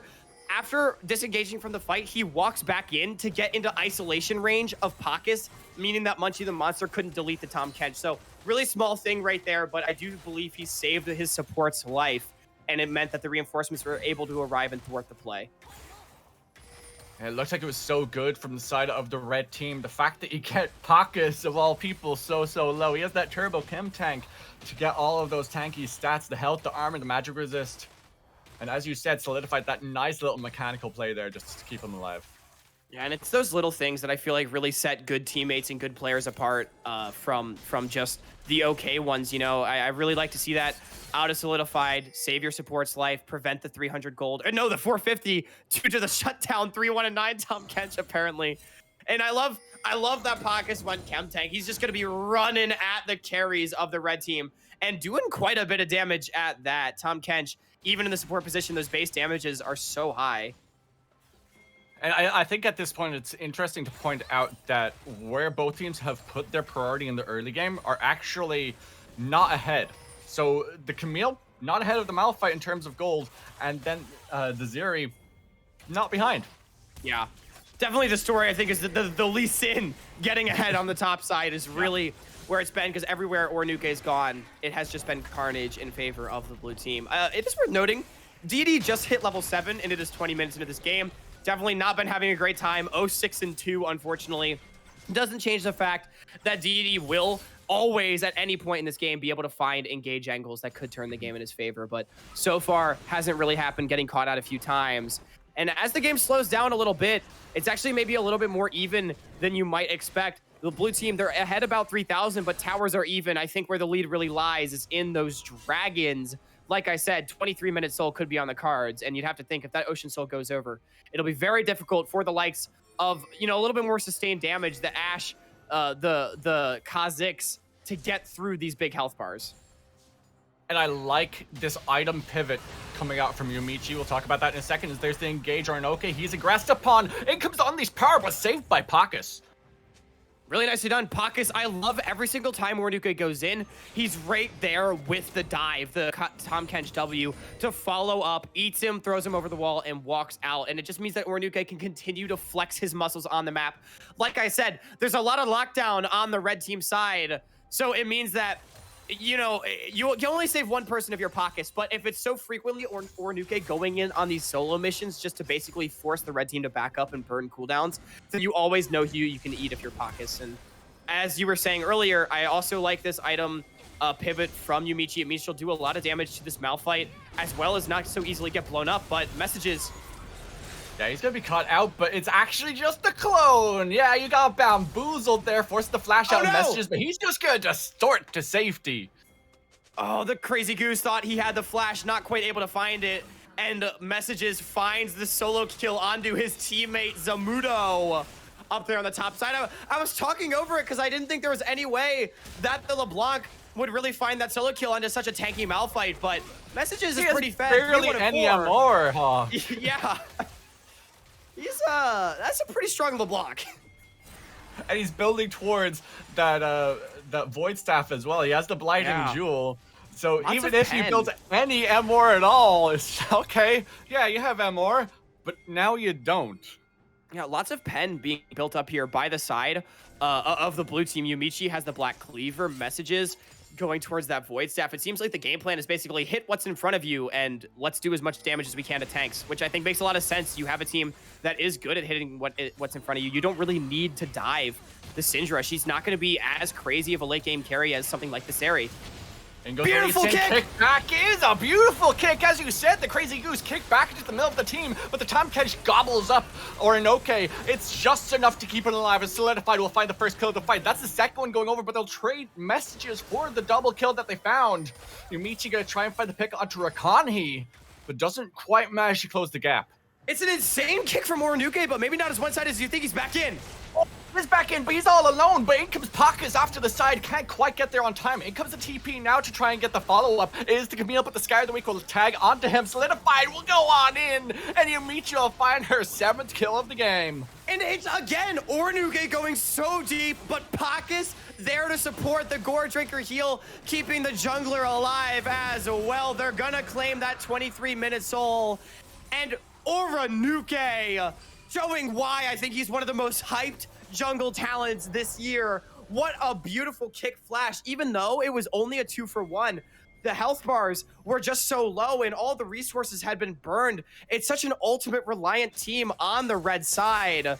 And the Crazy Goose just stood no chance, but not only did Ornuke get the Crazy Goose with that kick flash, he found 2 more knockups as well. Just so beautifully done. Ornuke smurfing this game at 6-0-8 and making his carries look damn good with the setups he's had.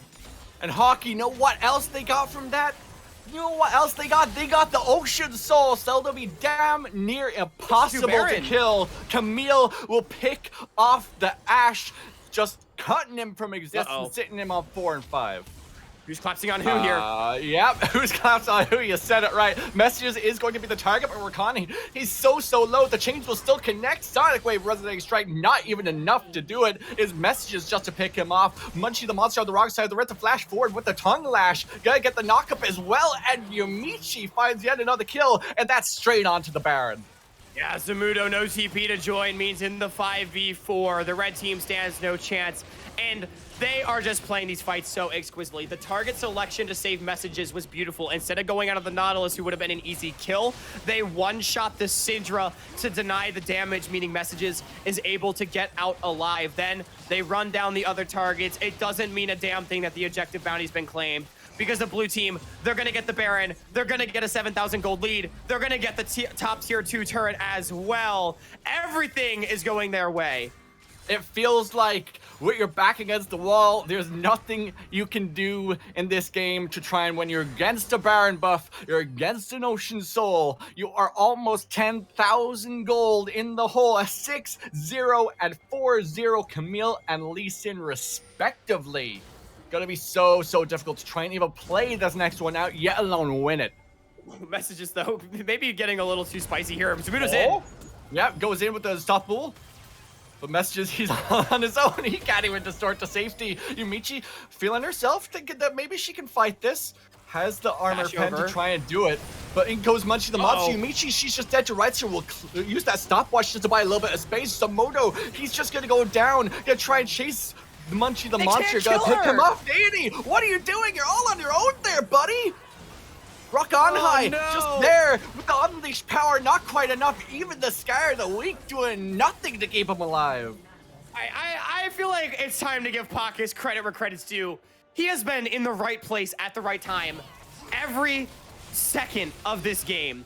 Every single time one of his teammates goes in, he is there to follow up, able to devour Yumichi and keep her alive. And you know what? Ever since I said that Yumichi was the one that died a lot early, she hasn't died since. 9, 5, and 9 on the Zeri. This is why I believed her to be a hyped ADC prospect. This is why I was excited to see her play, absolutely popping off past the laning phase. As soon as Oranuke started coming down to the bottom side, she never looked back. This will be the play to end the game. You have the Baron of powered cannon minions just to push and push and push. But the Hextech will remain them. You're onto the fountain. You have to try and play this one out perfectly. Otherwise, they might be able to punish you. Yumichi goes legendary with 10 kills to her name. Solidified underneath the tower. Gets knocked up by the Malphite, but it's not quite enough to defend the Nexus towers. Kick back now, thanks to the Lee Sin's unleashed Dragon's Rage kick. And that will be it. 3 kills to the blue team. Make it a 4th as it's just rock on high just to try and defend another legendary teammate. It is the Lee Sin. 33 kills to 10, 27 and a half minutes into the game. Blue team will finish this one off. Or will they? They're gonna dive the fountain first. Yumichi finishes off the Nexus, and what an incredible game.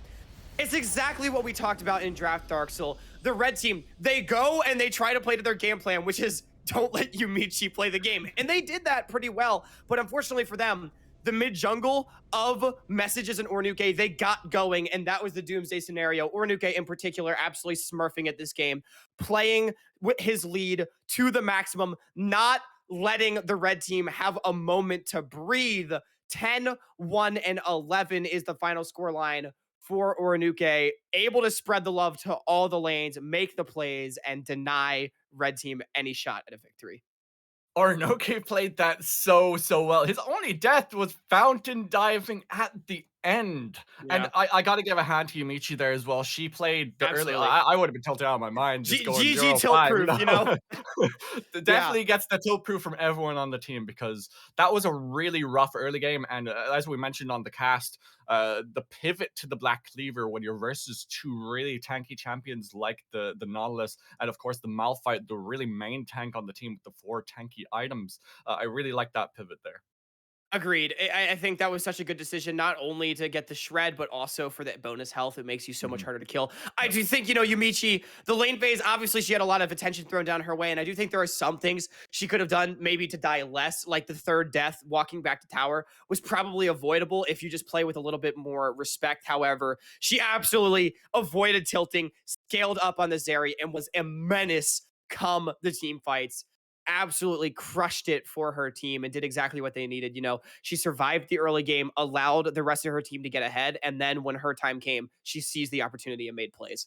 Yeah, we said it was going to be a banger before going even into the draft. We knew that it was, and a banger it really was. And we have one more lobby left for the night before we leave you for Challenger Showcase, which I'm really broken up about. I'm really sad about it because I'm really enjoying myself here. So don't go anywhere. One more lobby to go. You really don't want to miss it. Once again, gonna be another banger. I promise you.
cracked open and fresh. The AM grind coffee, man. CB clockwork, where's Lotus White tonight? We gotta get ahead, cause if we neck and neck, the Necrox wins.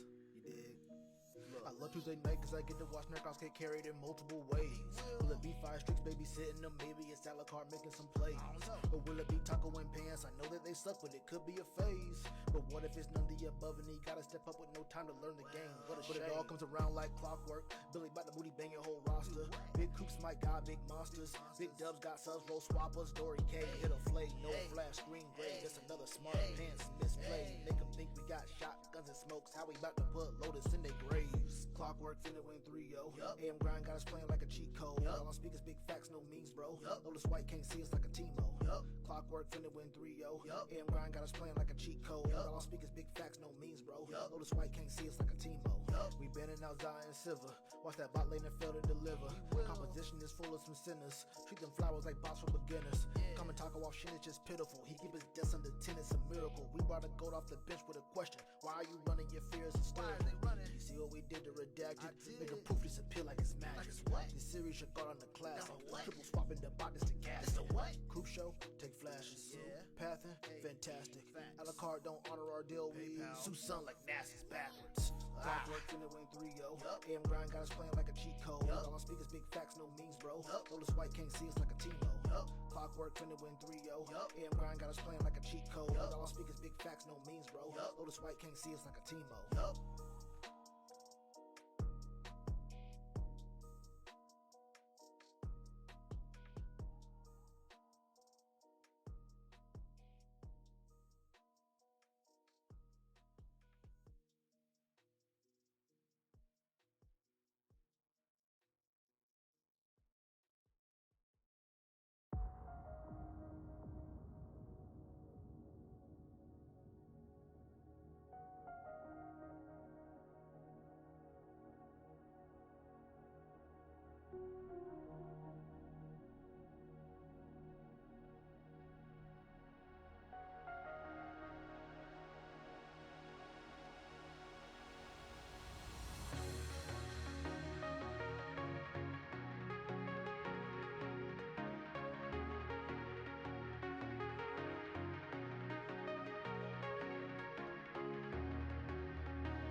Welcome back, everybody. We're straight on into the draft for our final game of the night. Blue side versus red side. Of course, we'll run down who is on which side. On the blue side, we have Geiger, we have Actor, Enigma, Mobility, and Pockus. And then on the red side, we have Solidified, Anticipation, Messages, Yumichi, and Trevor once again joining us in the game. Now, we have the couple of bands coming through. First, the Kazakhs taken away from Anticipation, and of course, the Zuri taken off the board as well.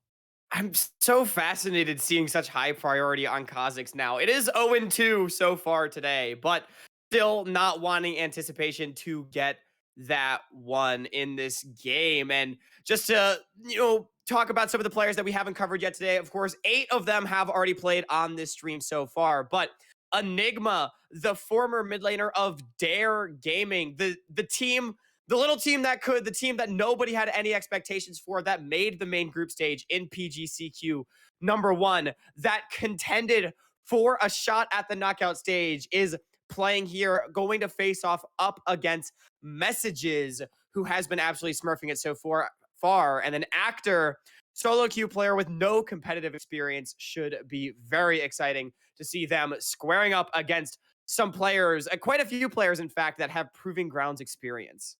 And proving grounds experience, a lot of people might say, you know what, it's just proving grounds. It doesn't give you any competitive integrity or anything like that. It doesn't give you that much quote unquote great competitive experience. But you have to say any competitive experience will aid you in what we have today, the Challenger Showdown.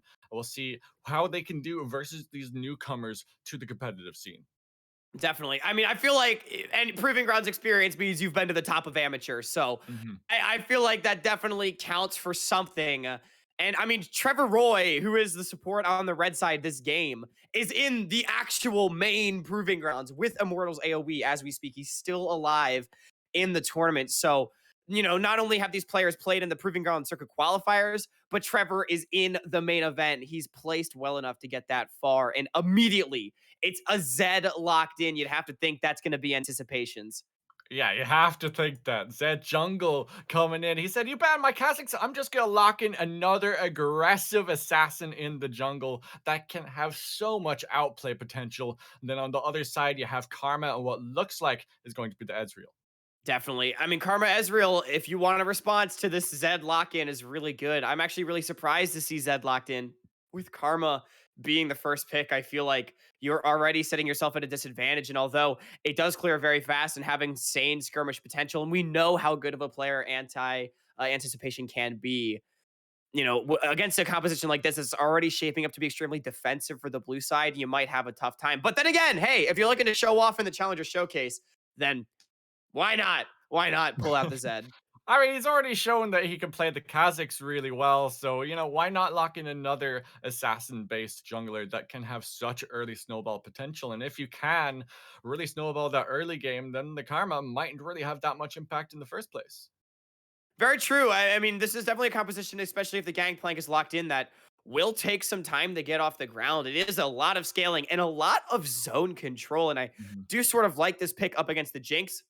In each team fight, you just drop the cannon barrage right on the Jinx's head, and it just kind of makes it difficult for her to play the team fights. Getting constantly slowed down and pelted by damage over top can really make things difficult. So we'll see if this one is locked in. It is a champion that can usually just be sort of left on an island to its own devices to farm up. However, it turns out it will be Rise, another scaling option, another very defensive champion, and one that can output a hell of a lot of damage. And one that has a really interesting interaction with his runes. Once you go into the river, I think it's with water walking, that you can get just free mana. You just keep rinsing and repeating, and just keep going back and forth between the lane and the river. Keep getting all that free mana.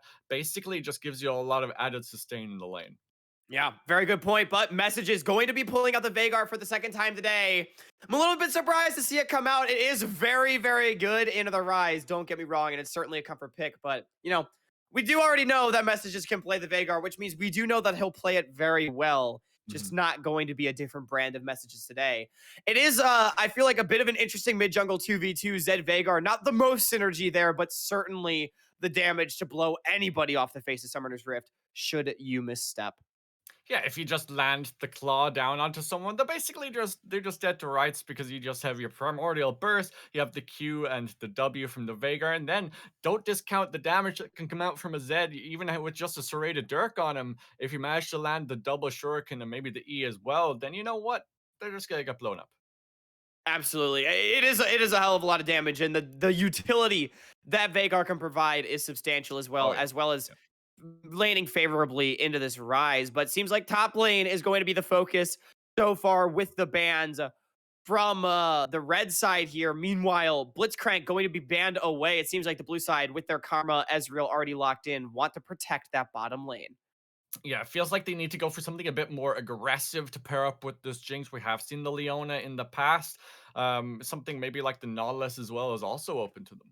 I think it's sort of an awkward position right now because if you're locking in a tank support, you're completely sacking the lane to the Karma Ezreal, Mhm. which is already so dominant as a laning counterpart. So that maybe makes you think, oh, go something like an enchanter, maybe a Seraphine providing long range utility.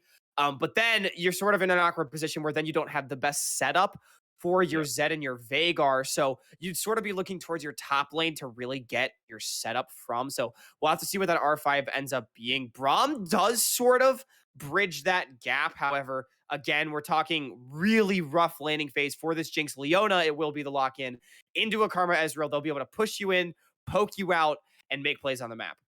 Yeah, but then once you get that level 3, just the engage, the raw engage power from Leona will be really, really good. But again, you are into the Ezreal Karma, so all of the shielding and then the safety that just innately comes from the kit of the Ezreal can be quite hard to lock down, even for Leona.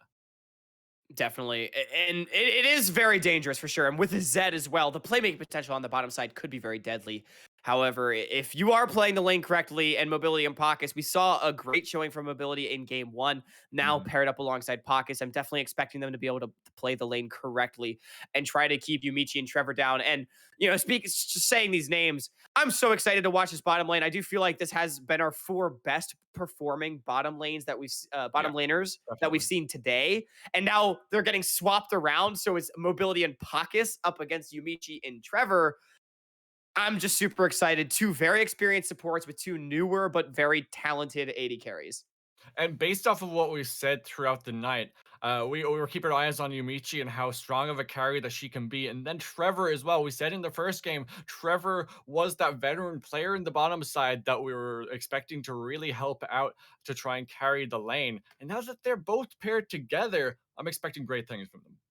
Definitely. And Yumichi's laning, I've seen how good it can be. Like I said, up against Evil Genius's prodigies, really having her way in the lane up against Sketch and Daption, who, for anyone that follows amateur, that's a pretty talented bottom lane. Sketch and Daption, two very capable players and two players that have been around the scene for a while. So I'm excited to see in this lane again another difficult one, but it's not quite like last game where it's the Yumichi doesn't get to play the game comp. Mm. So on this Jinx, we'll see if she's able to pop off. Hopefully. For her sake, definitely hoping that. But it will be the lock in of the gangplank. So they have that global ultimate that you touched on earlier that can keep that Jinx from doing really much of anything with that slow.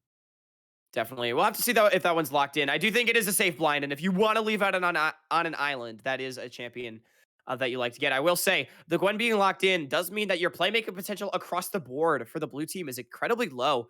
Not really looking for much of anything. This composition does one thing insanely well, and that's front to Ooh, back it's the team Gnar. fight. The Gnar still the same way. It gives you a little bit more 1v1 threat, but it feels like the blue team is just going to be content to try to farm and get the team fights. Meanwhile, the playmaking potential on the red side is substantial, and it seems like these hovers want to potentially take advantage of that. We're seeing a lot of scaling 1v1 focused hovers. The Jacks could definitely be a decent option. It could be, but I'm hoping for. Well, I actually would love to see the Jax, but I think the Aatrox is much more of a standard pick that you would pick into the Gnar. Its 1v1 capability is just so strong, and the fact that he has that added mobility from his ultimate as well can make it so much easier to land that Darkened Blade. I would be concerned for the Aatrox, though. I feel like it's impossible to play the game as Aatrox once you get to team fights, and that's really where Oh yeah, Aatrox wants to definitely. get. That's really really difficult. Sure, you can beat up on Snar and Lane, but against Karma, Ezreal, Rise, like how the hell do you kill anyone? You're not moving anywhere. Exactly. You're just going to get locked down. I feel like I would rather see the red team commit more to the split push threat because you've got the Veigar and the Jax. Exactly. You've got the Veigar to deny the engage from the blue team and try to basically buy space for your Jinx to wave clear. And then your Zed can hover up around your Jax and basically auto win any 2 versus 2. Now, the concern for me comes in with Rise. Realm Warp has the ability to quickly rotate his team around the map and make collapses on split pushers. So I'm really looking at Enigma to get play started for his team. However, if they're able to get this Jax going for the red side, this Zed and this Jax can be unstoppable in any 2v2 should they be able to find them. But can they find the 2v2? Because the Zed and the Jax, as you said, really, really strong 2v2, but then from the level 6 point, it might be quite difficult to actually find the 2v2 instead of a 2v3. For sure. Or if 2v many, right? Like I Or said, the 2v Rise many, Bum Warp exactly, yes. is a very dangerous tool. But if you get far enough ahead, you can allocate your resources such that you demand more from the blue team. If Jax and Zed are somewhere, then multiple people from the blue team have to split apart. And remember, the blue team, they want to stay together. They don't want to play this 1v1 split push game. Yeah, Rise and Gnar are very capable split pushing champions, but this composition is built to team fight. So if you're able to pull them apart, if you're the red team, then it could be a winnable game for you, especially in that Gnar and Mini Gnar is very diveable. So there is opportunity for the Zed and this Jax to try to get on top of this Gnar early on in the game and get him killed and try to get solidified going. So for those of us at home, perhaps that haven't really seen much of Zed jungle in competitive play, how does it really play out in this early game? We've all seen the Gwen play through, through high tier competitive in the jungle, but the Zed is a little bit of a less known quantity. Yeah, so Zed's a really interesting champion because he clears really fast. He'll actually clear at a similar pace to this Gwen very, very quickly. But what it really comes down to is Zed does a ton of damage. So he relies on two things, either getting the drop on opponents or having set up in his lanes. If he's able to find the space to dump his damage, he can absolutely delete people even early on in the game. And so up against something like a Gnar, something very squishy, and the Jax is set up, there is a lot of opportunity here. I'm talking 3-wave crash off of a 3-camp clear. You could even look for a dive on this Gnar if you're feeling really spicy. Otherwise, there are opportunities later on. And then as you move into the mid game, it's all about binding skirmishes, finding odd numbers fights, finding creative engage angles around dragons, Rift Heralds. Find the isolated member, pop them or get them low. That buys your space for someone like this Jinx to crush the rest of the fight. And once again, that kind of comes back to the fact that they have Enigma on this rise. The fact that it can be quite difficult to try and find these isolated members of the blue side, because if Enigma has that kind of heads up sort of focus, that global, the global positioning, perhaps for a way of saying it, that they can just use that rise ultimate to make that 1v1 or 1v2 into a more favorable matchup. Definitely. And that will be, I think, the biggest question in this game. How does Enigma use the Realm Warp? Is he able to get something going in this mid matchup, or at least not get pushed in by messages and be able to make plays around the map? Because I'm going to say it again. If you're able to stay together as five, if you're able to keep your ducks in a row, if you will, if you are the blue team, I don't think there's any way you lose this game. But if Solidified gets going on this Jax, if Anticipation gets going on this Zed, they can drive a wedge through your composition and make the game so scary to play because the one shot potential goes through the roof. So from what we've said, it seems like the blue side have all the ducks on their side. The ball is in their court. However you want to say it, we're going to go to our final break before we go into our final match of the day. Once again, it looks like it's going to be a banger. We've Zed jungle and Jax top. It's going to be a fun one. Don't go anywhere. We'll be back in 2.5.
And we are back for our final game of the night.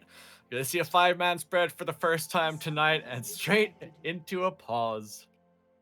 Well, Like the there back of goes the the hype. Pockets apparently lagging a little bit. I'm sure they'll be back and ready to go There we very, go. very soon. And Right the away. unpause coming in. The hype's back.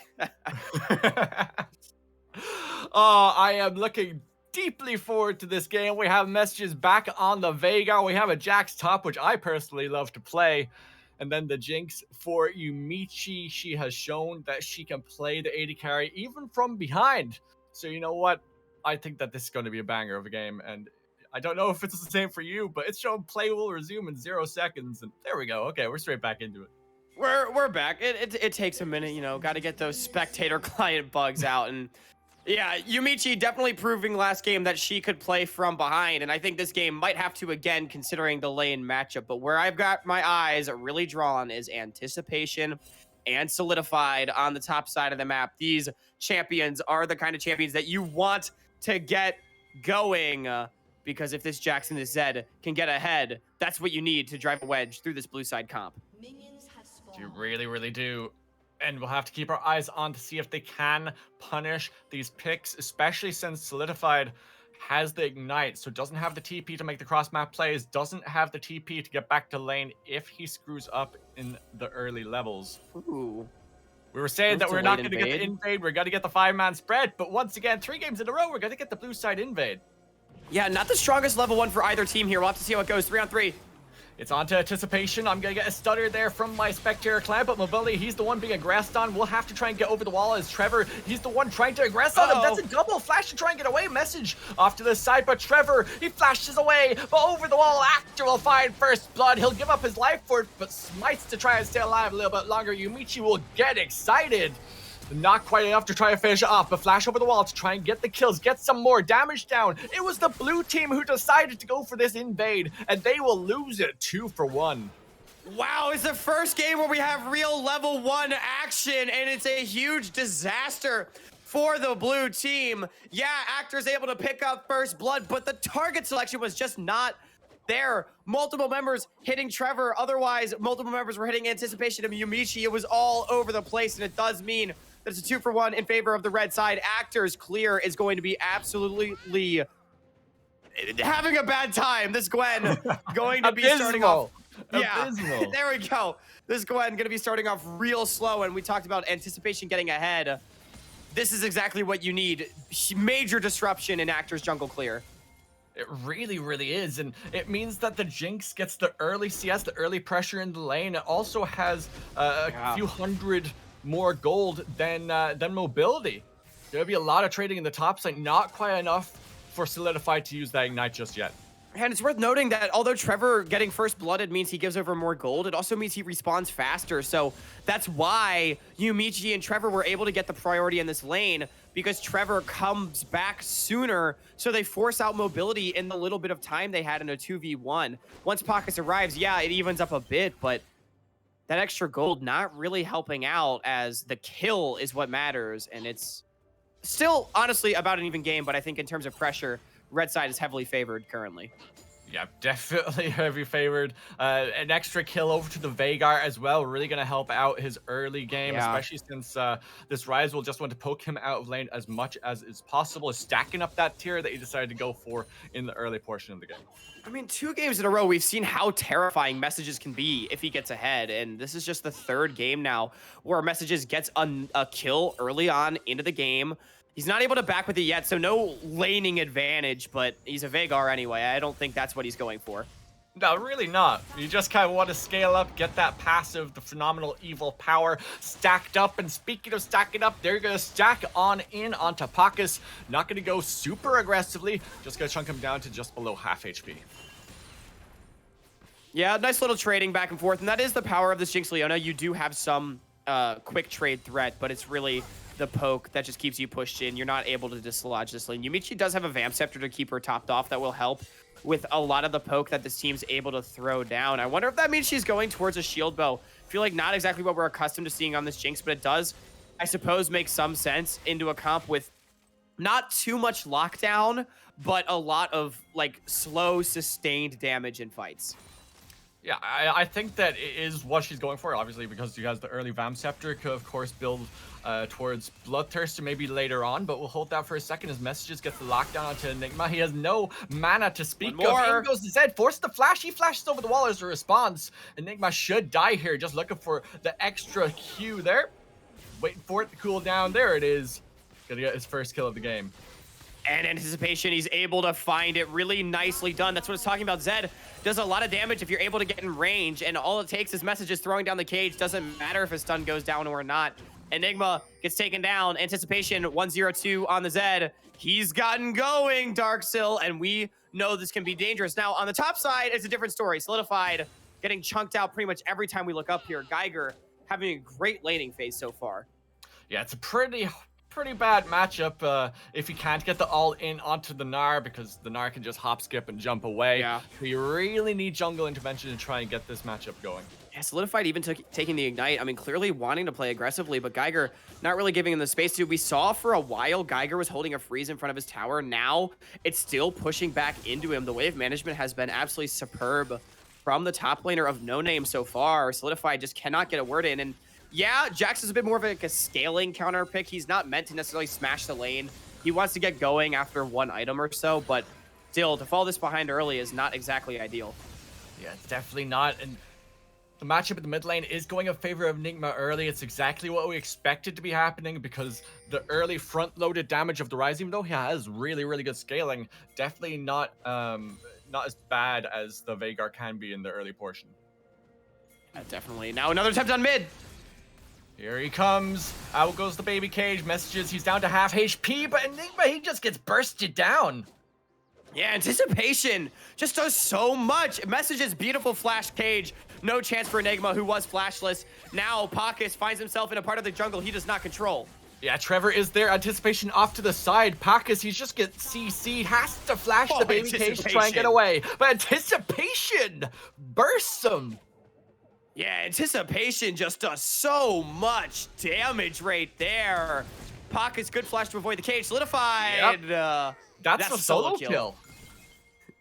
Beautifully done. That's exactly what you needed. Fell behind early, but with the Ignite, he had the damage. Geiger getting caught out by the Counter-Strike, and he pays dearly. Actors should pick this one up. No Counter-Strike. Yep, there he goes. Just dodges on in. Easy like that. But mobility in the bottom lane, gonna trade decent amount of damage back onto Trevor. Need to try and get the Q to try and finish him off, but I still don't think it would have been enough. Yeah, not quite, but it does mean red side is up about 1,000 gold, and I like to see Anticipation routinely going for these plays. Yeah, he's not farming as well as he could be, only 36 CS taken so far. Actor definitely up in camps, but Anticipation sitting at 203. I'm sure he's feeling fine about his position in this game, and again, the Zed getting ahead means that you can be the X factor for your team. You can dislodge the team fight. You can get everybody low and allow Yumichi to clean up against what is otherwise an extremely potent 5-on-5 team fight comp for the blue team. But so far, going heavily in favor of the red team. Even, I mean, it's just in kills mostly, but they do have that almost 1,000 gold lead as Actor starts off onto the field. The 4 main units on the way. Solidified's already in. Here comes 3 more. Realm Warp. Solidified gonna try his best to try and go in, but Realm Warp straight on out. Yeah, super, super nicely done right there from Enigma and Actor. They know exactly how long it'll take them to do the Herald. They Realm Warp on out. The 4-man unit of the red team was on the way. Trevor was coming up, had flash available to potentially look for an engage, but Enigma gets his team out of dodge, and they take the objective.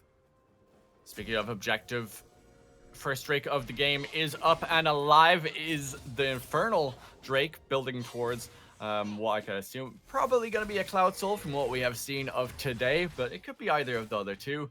And neither of these teams are really putting the early pressure towards the objective. No, not really. No dragons taken. Geiger, though, going in. Ooh, Actor's there as well, Solidified. He has the Counter-Strike, but he's not going to survive through the needlework. Anticipation will eventually go down as well. Just one more auto, they'll trade 2 for 1. 2 for 1, and the blue team strikes back. Solidified just not tanky enough to tank up this Gnar and this Gwen, although Anticipation does a great job trading one back. It's 2 shutdowns, 1 to each team. The extra kill will be the difference maker. Oh, very close. If he hit that Q, he would have gotten it. Yeah, maybe. The extra execute damage would have been so much, but Enigma, credit to him, finding the passive proc, not getting taken down with the extra movement speed. Interesting attempt there from Trevor, but you gotta like the attempt. Yeah, I mean, Trevor doesn't really have anything else to do in the lane. Yumichi, she's taken her back. So you're basically free to move around the map if you are this Leona. May as well try to dive the enemy mid laner. You know that Gwen had just backed. Unfortunately, not able to find it. It does mean that Enigma gets zoned off at least a little bit of CS right there. Yeah, just a little bit. Not too much. As we check in on the gold, though, it is a little bit in favor of Yumichi, about 200 gold lead in the bottom side, 600 gold lead in the mid lane, and 1,000 gold lead in favor of Geiger in that top side. Yeah, I mean, the 40 CS lead that Geiger has accrued is absolutely absurd. Solidified may have found a solo kill, but outside of that, his lane is looking very dire. True Shot Barrage being traded on the bottom side. Actors here. He no is ulti. there indeed, but Anticipation off to the side as well. Will be spotted out by that ward, circling around by the Tri-Brush. Anticipation will clear it away. Well, will attempt to, but Actor is nearby. Might look to go back in. Feels like the red team's trying to set up Dragon. They know that Enigma reset. It's a potential 3v4. Oh, Trevor goes in onto Pockets. Oh, so much damage. That was so much damage. He doesn't even have a full item yet. Uses the death mark. Not quite enough damage to get Actor down, but might force them away from this objective if they want to start it off. Messages is there. Didn't look like actually did any damage. I think Gwen was immune. Actually, there is Actor. He'll be caught in the baby cage. Anticipation goes in, just looking for a little bit more damage. Flash over the wall. The Primordial bursts him. Such a beautiful play from the red team. I had just said Enigma reset, and the red team, they decide to power play. Messages, instead of backing, comes down to the bottom side. Anticipation had the priority, and the Karma and the Ezreal may be a super safe lane, and they may have a lot of poke, but if this Leona Jinx get on top of you, they can do a hell of a lot of damage. Pockets gets deleted, and then in the extended fight, it's all red team. Top side, though. Underneath the tower, just one more hit. Oh, hold up. Do it. Oh, wait. Yeah, he got it. Trade 1 for 1. Anticipation at the bottom side. He's exhausted. Mobility. Just about surviving. That was a close call. Oh, the rocket! Oh, the rocket from downtown. Yumichi with the fadeaway rocket from the base. That's a Jinx on a killing spree. We saw what she could do from behind last game. Well, how about ahead? This is exactly what we hoped for Yumichi. She was behind on the Zeri and showed us that she can still go legendary. Now sitting at 3-0, building towards what we assumed is that Immoral Shield, but with the pickaxe, it can mean it can go towards almost anything. Messages locks 2 into the baby cage. They don't get stunned up, so we'll have to back away. Yeah, Trevor firing one off into the abyss right there. Thought Enigma would dodge back. Did not, you know, he thought Enigma would zig when he zagged. It happens. We've all done it. Either way, cooldown burned. Now fight in the mid potentially. Geiger is actually here. Took his tower previously. He's looking for the Everfrost from Messages, but doesn't quite manage to land it. And I have to feel it doesn't really matter. Just gonna stack up a little bit using that Q, as the split push will start to come online for Solidified. Worth noting, the blue team is actually ahead in gold right now due to the farm advantages in the tower they've taken, despite the kill score being 6-11. Anticipation is finally going to start up this Dragon with the pressure that Trevor's been trying to put down on the bottom side. River Messages can roam over. He's low on mana. 303 though is this Veigar, so you wouldn't have to think he'd have to cast very many spells to find a kill. Dragon though was stopped, so we'll just be back to farming for everybody. Yeah, the priority in bot lane is in favor of the blue team, and they knew exactly where Actor was thanks to the plethora of wards in that bottom side quadrant, so they didn't want to play the 50-50 smite fight and potentially lose it. Look at the way Messages is just playing this lane. Always running forward, trying to get damage onto Enigma. Always looking for that cage, basically forcing Enigma to play respectfully. Messages knows he's ahead, and he knows that he's not likely to get a solo kill either, but you may as well keep using your cooldowns to gain control of that lane. Super nicely done. Solidify, gonna look for a solo kill. Geiger just lost Mega. That's a flash forward. He's so squishy when he's in this small form. Has to flash to get to safety, and it means that they can pick up this free dragon. Yeah, very nicely done. by Geiger to flash out over the wall. Solidified, though. I like that angle. He knows that the mini-Gnar is his time to go. It doesn't matter if you're behind. Nigma should be safe here in the mid lane, but finally the dragon goes down. Again, it's what I talked about. It's Message's aggressive positioning. The way he's playing this matchup is just a treat to watch. Every opportunity he gets, he knows the Rise does not do meaningful damage to him, so he runs forward, looks for the plays. Now Trevor with the flash. With the Xanathite, he misses the ultimate, but that doesn't really matter when you have anticipation coming in and just bopping people with that death mark. Actor is there, dodges forward, but doesn't manage to find anything, even being immune. But he's underneath the tower, locked into the baby cage now as Actor. He dashes in again! He's going so deep, he gives up his life, though. Solidified finds the kill. Actor goes insanely deep there in the mid, doesn't even find the kill onto Trevor. Great setup. Trevor flash Zenith Blade. It doesn't matter if the Solar Flare misses when you have a Zed to delete them. The best form of CC is death, Dark Soul. And 2 kills for none in the mid. Gold swinging in favor of the red team, not by much, but remember, standing gold is more in favor of the blue side, so it means that once the red team picks up some of these towers, the gold will start to swing even further in their favor. Has to be said, there is 14, almost 1,500 gold in the pocket of mobility right now left to be spent. 1,700 gold for messages, so that is potential power right now rather than actual realistic power. Yeah, Messages has been on the map for so long. I mean, we saw him get that blue buff and everything. He does finally back, picks up a needlessly large rod, does seem to be building towards the Rabadon's death cap second. I think it makes a lot of sense. You have 8 kill participation already on this Veigar. Trevor going to look for an engage. Pockets. Yep, manages to land the ultimate as well, just stunned for the rest of his short life. Yumichi so low, but didn't manage to get away from the Essence Flux. Manages to land that zap, but has to play very carefully around mobility. He has the cleanse as well. Veigar uses the cage. It's a beautiful flash to get away. The primordial burst is just enough. Messages, you cannot let him have his Veigar. Messages is just smurfing today. Beautiful flash out of the wallop. Turns it around onto Geiger, who thought he had a freebie in the mid. And then Trevor on the bottom side as well, playing a beautiful Leona game so far. Manages to find Pockets, who has, I think it's been fair to say, been struggling on this Karma. You know, Pockets, I think, is a guy that is more known for those tankier engaged supports. I don't think the Karma is a champion that I think of when I think of Pockets. And although I very much respect trying to play something different for these scouts and to show off a different side of yourself as a player, I think it is fair to say that not quite as developed, at least in this game.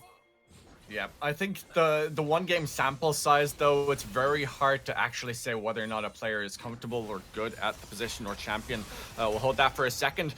As the phase rush keep Enigma alive within the baby cage, but has to try and get the realm warp to safety, uses the death mark, but actually managed to get out. But I see that anticipation underneath the tower. Absolutely insane from anticipation. He's able to get in, find the execute damage. Death mark pops and Enigma goes down. The mid laner for Dare, he may have been 1 game away from quarterfinals in the first PGCQ, but in this game, he's got 4 deaths. Trevor, great solar flare. Beautiful solar flare to get the disengage there, and you don't have to hit every solar flare, but that one was very important.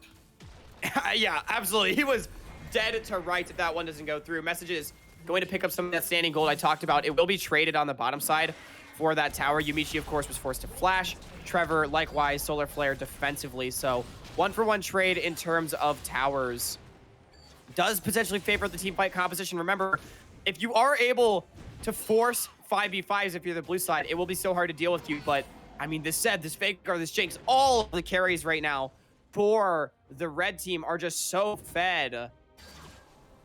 Now, but it still only translates to a 1,500 gold lead for the red team. The CSing on the side of the blue side is just so good. You're almost 40 CS up on the top lane. You're 20 almost CS up in the bottom lane as well. So that really narrows the gold gap quite a lot.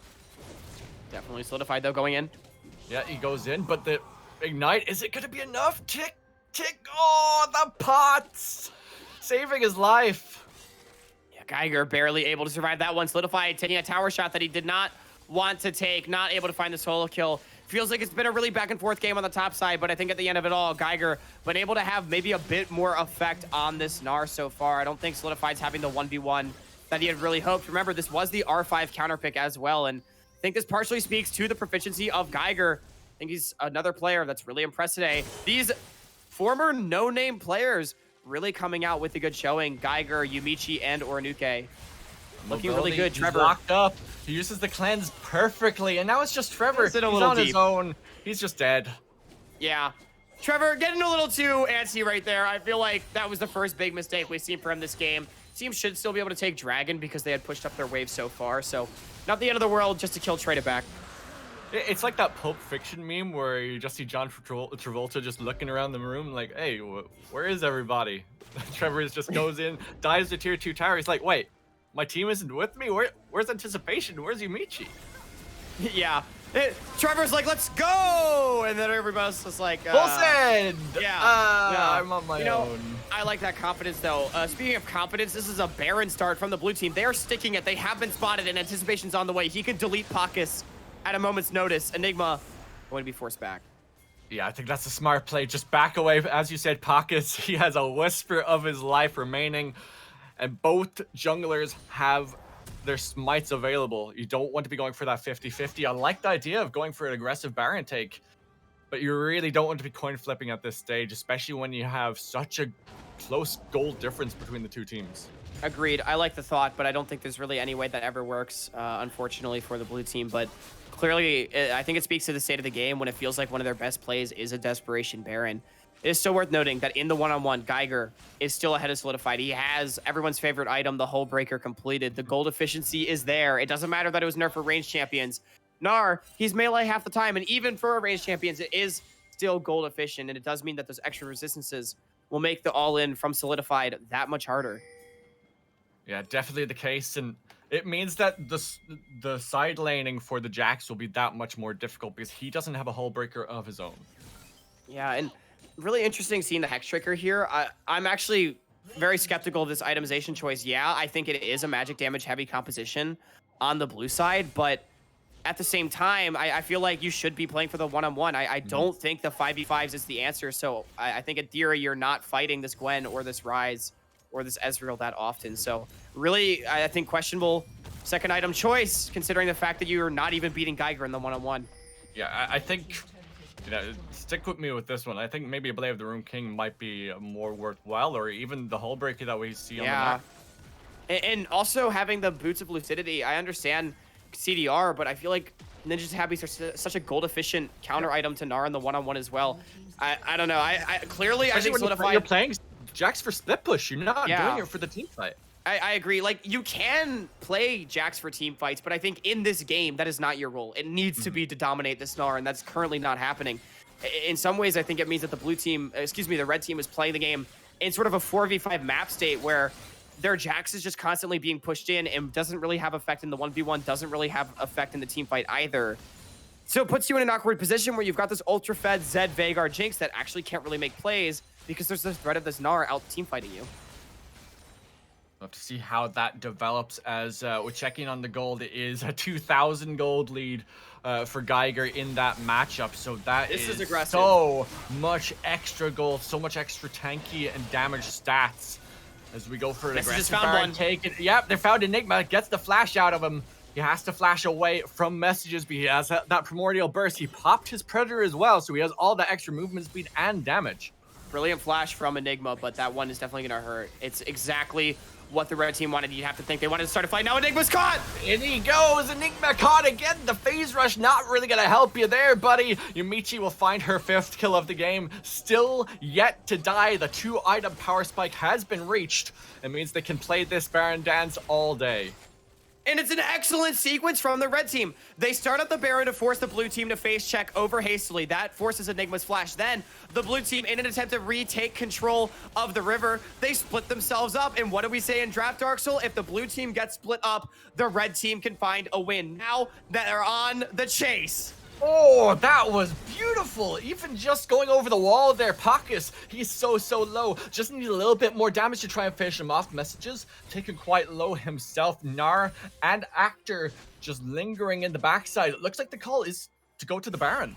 Yeah, it is critical though. They can't Baron. Everyone's up and the health bars aren't low enough. that the red team was not able to get more off that pick. It is just a pick on the Enigma, and a lot was burned. Dragon up in 30 seconds, and the blue team actually has priority over the area. So despite what was an initially very nice play from the red team, I think in the extended sequence, blue team, they're coming out ahead. They're going to have the setup on the objective. And if they're together, they will out team fight the red side. How can you dislodge this? I'm looking at anticipation. Anticipation has to get the perfect engage, but he doesn't have his ultimate available for another few seconds. Messages also is pivotal to this fight. Trevor cut out a little bit, takes a little bit of chip damage coming in from the Gnar, but the stun will come through onto Geiger solidified there. On the side. They know he's there. Anti-spotted behind Dragon Pit. They're going to start it up as soon as it spawns. Here comes Trevor. Trevor tries to go in, misses the Zenith Blade, but solidified, he gets the stun. In comes the Solar Flare as well. Can they get any kills? Mobility finds the first pick of the fight, and Pockets, he stays alive. Even through all of this, damage to Death Mark is used, but it's to nothing. They can't get anything for it. They're gonna get the flank, thanks to the ultimate from the Rise, but Yumichi just puts down so much damage, kiting and kiting and kiting with this Kraken Slayer. Yumichi, she's so close to a reset. Out of mobility, and the stopwatch is pivotal to this, but it's not enough. They lose 4 members, and they lose. No, actually, they managed to get the Drake there, but they lose 4 members for it. And it's exactly what the blue team wanted. They were grouped up together on the Dragon, and straight up, this red side composition does not have enough damage to get through the Karma and the Rise. It's not possible. And such a great fight. Yumichi, she did her damned best. So much damage came out from this Jinx, but it just wasn't enough. She gets taken down in the end. And although anticipation does get them to Dragon Soul Point, they lose the ensuing fight. Critically, no additional objectives were taken, so it will just be an injection of gold. And we're back to an even map state. Now, red side, they've actually taken their reset, and the blue team is on their back timer now. Red side, they're going to get control over the Baron area. But will it be enough to allow them to even start the objective? One has to feel the answer is no. And it means that you still have to try and hit these item power spikes for the rest of the players on the red side. You have to hit that Infinity Edge for the Jinx. Yeah, I mean, Yumichi, she does damage, but it's just not enough. And Messages, he's too short range. He's more of a utility Veigar than anything, despite the damage that he does. Trevor, going to try to flash in. This is what you need. You need a pick. There it goes, but Enigma doesn't have the ultimate available, doesn't have the flash either, so he is caught with his pants down. Oh, Yumichi with the downtown snipe once again. Messages, he's taken solo, he's taken out the shutdown gold. Oh, Actor. Yumichi's strong. Alive. The Tiger, he's gonna try to hop, skip, and jump his way away. Throws out the boomerang. Gonna do a little bit of damage on the outtake. Great Zenith But the Blade. Zenith Blade over the wall. Yumichi will manage to find it. Wow, Trevor with a beautiful Zenith Blade to even up the fight. They find the initial pick onto Enigma, but critically, Anticipation was not able to one-shot Actor. Gets taken down on the backside alongside Messages. But Geiger, again, the Zenith Blade from Trevor was critical. Yumichi, you can see how strong she is in these fights if she gets going. But the rest of the team, it's just not enough to support her. It's not a team fight comp. And the ease of execution on the blue side is paying dividends. They find one isolated pick, but then the team groups up, they stay together, and they make it an even fight. Stepping so much closer to getting that Infinity Edge, sitting on 2,500 gold on this Jinx. You have the pickaxe already. You just need to manage to find enough gold, get that Infinity Edge, and maybe you can start to pump out enough damage to really turn the tide of this game, which looks like, when grouped, it's going in favor of the blue side. And interestingly, Yumichi is actually still sitting on that Vamp Scepter that she got so early on, delaying the power spike by 900 gold in favor of getting through lane with that item. I mean, I think it's hard to say at this point whether or not it was worth it necessarily, but clearly, I mean, the Infinity Edge is here now, but the last few fights, you wonder if it could have looked different if Yumichi had that item. Either way, 3 item Jinx is online now. Those crits will do so much damage, but I think the name of the game is the same. You have to kill somebody before the fight starts. Otherwise, you will get run over by the death ball. And there it goes. Going to try and get it done, but they're onto mobility. The ultimate from the Jinx as well. Not going to do enough. Just the shielder from Pacus is just too strong. Yeah, did get mobility very low regardless. And I want to say, Pacus did not really have the best early game, but the exhausts have been on point, really denying anticipation a lot of these all-ins. So credit where credit is due, finding a lot of good Summoner Spell usage, getting a lot of value out of that one, saving Mobility's life. And now we go back to the objective-focused game where it's 50 seconds until the next break. It is Ocean Soul point for the side of the red team. The Baron is also live. Yeah, and you'd have to think Ocean Soul would be insanely massive for this red side comp. We've talked about the sustained team fighting of the blue team. Well, you can really shore that up with the sustain that Ocean Soul would be able to provide, but likewise, a Baron could just spell a death sentence. This Death Ball comp, if they get the Baron, they could just run down one lane and maybe even win the game in that one push. But either way, Dragon up in 20 seconds. Control currently in favor of blue team, but messages, he's hiding out, looking for a pick. Look for the face check. You'd have to think it would probably be Pacus, if anyone. I don't think that messages can outright one-shot Enigma should he be the one to face check. No, he has his stopwatch, I mean, his Zanya, his hourglass, so he just Zanya's the death mark from anticipation. He has used the smite already, so has to wait for the secondary smite to come back up in the next 6 seconds. Chomper's committed. Blue team, they're 5 stacked on the top side of this fight. There's the engage. Shot barrage goes through. In goes the Zenith Blade. Can they get Ed and Trevor down to half here. HP already? Actor's in the middle of everyone. Solidified. He has to go golden to buy a little bit of space. That's when one. He is immune. The shutdown goes over to Solidified. Misses the Super Mega Death Rocket. Mobility is dominating now. Trevor, he's going to be taken out. He's chunked. He's low. Gengar takes it out. Solidified. Just one more auto will manage to find it, but the double kill comes through from Mobility. It is a one-team fight for the blue team by the looks of it. Yumichi gonna try her best. Oh! So close, but goes golden. She needs a reset. Tiger just about surviving. Look at the 3 low HP bars. Just needs a little bit more. Doesn't have the mana. Does not have the mana, but they get the trade. They get it though. She's gonna kill them all. We'll find everyone. Oh my God, the quadra kill. Are you kidding me? Anticipation gives his life to get the Dragon Soul, and Yumichi, it means she survives. She finds a reset and she cleans it up. Are you serious? 12-1. This is the Yumichi that we have heralded as the savior of the red team. Anticipation, as you said, giving up his life to get that Ocean Soul. Now, you have Guardian Angel on your AD carry. What a heads-up play from Anticipation. Goes in, gets the soul. That's all you needed anyway. You've already lost the fight if you run away. You may as well give your life for the objective, because remember, Actor was the first to die in Yumichi. She was so close the entire fight to getting one more reset. But the heal that comes through from the Ocean Soul is pivotal. It means she wins the one-on-one against Geiger, gets the reset. She has the attack speed to then kill the Rise and the Ezreal. What an insanely close fight. This AD carry is insane. She is so damn good. Gwen is immune, but the CC still comes through. Still looking for picks here with your almost full build Jinx sitting on level 16 as well. She is going to be doing so much damage, and you have a GA. You have to kill her twice to try and finish her off.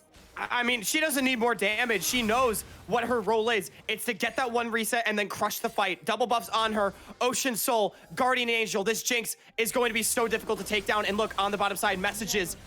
He's pretty strong too. 3 items in his back pocket, going to take a tier 2. Just takes it down, lickety split, just like that. No one can really stop him. As you said, sitting on 3 items, 1,800 gold in his back pocket as they start off on the Baron. They're gonna try to do it. It's down to 9,000. They know. Anticipation's low. Shot barrage comes through. Actor is there. Gonna go on to Trevor. Trevor gonna try and survive. Down to half HP. Uses the ultimate, but he has no backup. Where's the rest of his team? In comes the teleport now from Enigma. Can they take the team fight? They're the ones with the 12-1 Jinx. Anticipation picks off the Rise. The Gar against the wall. Manages to find a pick onto messages. Mobility will find that kill, but Solidified under the back line. He's using the counter strike. It's doing so much, but Yumichi gets the reset. Looking for even more. Mobility gonna be hit. Boom, baby. That's another kill. Yumichi with the double. Looking for even more. That, to me, still spells the Baron. Another fight where Yumichi was not touched and she cleans it up. She didn't get a reset on the first kill. And Trevor, he went in and he got the Hallowed Mist. That was critical. It looked like he died in vain, but I assure you it was not. Yumichi, she gets the reset onto Pakis, who overextended into her. She crushes the fight once again, finds a double kill, is going to find the Baron Actor. She might have something to say about it. No. Yep, the smite is there, but nope. It will be taken by anticipation. Now you have to peace out, Actor. You have to try and get out of there, baby. No! You just over-aggress. I think you're probably dead anyway because you're against the 1401 Jinx. Yumichi is there to kill you. And now a full build with Bloodthirster. Almost impossible to kill this woman. It's just so difficult.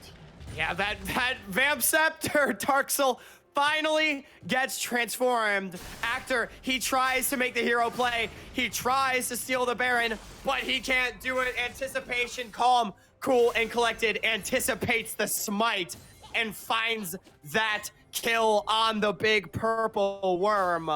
14, 1 and 3, the AD carry for Yumichi. We wanted to see what she could do from ahead, and goddamn has she delivered. She has delivered and then some. I am so happy to see Yumichi performing to this level. 14 and 1, just so far ahead. It is insane.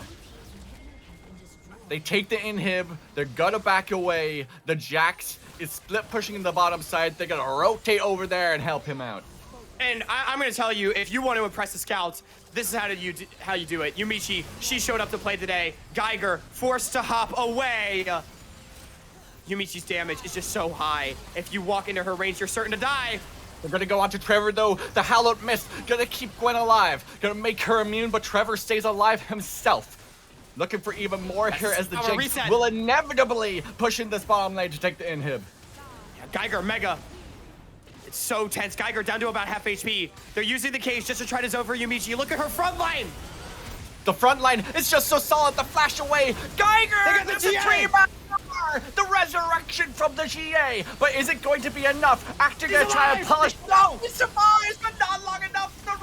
The Rise picks her off. Enigma gonna try and do all that he can. It's not gonna do anything. Solidified has to hop, skip, and jump away. And he's so strong. Take as much as they can. You said it, buddy. He is just so damn strong. Geiger has to get the hell out of there too. They're onto the Nexus towers. They're onto the goddamn Nexus. They're gonna finish this one off in style. Yes, you had to get a second death, but it was styling on them when you did it. The Nexus is gonna fall, and the red team will take the win in emphatic fashion. What an insane game. The red team, in a series of plays that were inches from spelling defeat, end up giving them the win. Yumichi, she was the carry the whole game, and in the end, although she dies, Messages was still strong. He held the line, ended the game for his team. Absolutely unreal performance in every single fight. It came down to, does one member on the blue team isolate themselves in every single fight? Eventually, the answer was yes. Yumichi found the kill, and she never looked back. 14 and 2. What an insane performance from an AD carry, especially when we were saying all game long, once the blue team groups up, they have the superior team fight power. And they did. They genuinely did for 90% of that game. But then you reach a point where you manage to steal away the Ocean Soul. Your AD carry heals so much. Get the resets now. She is the carry you're hoping for. The red team basically inted for those last two dragons, you know?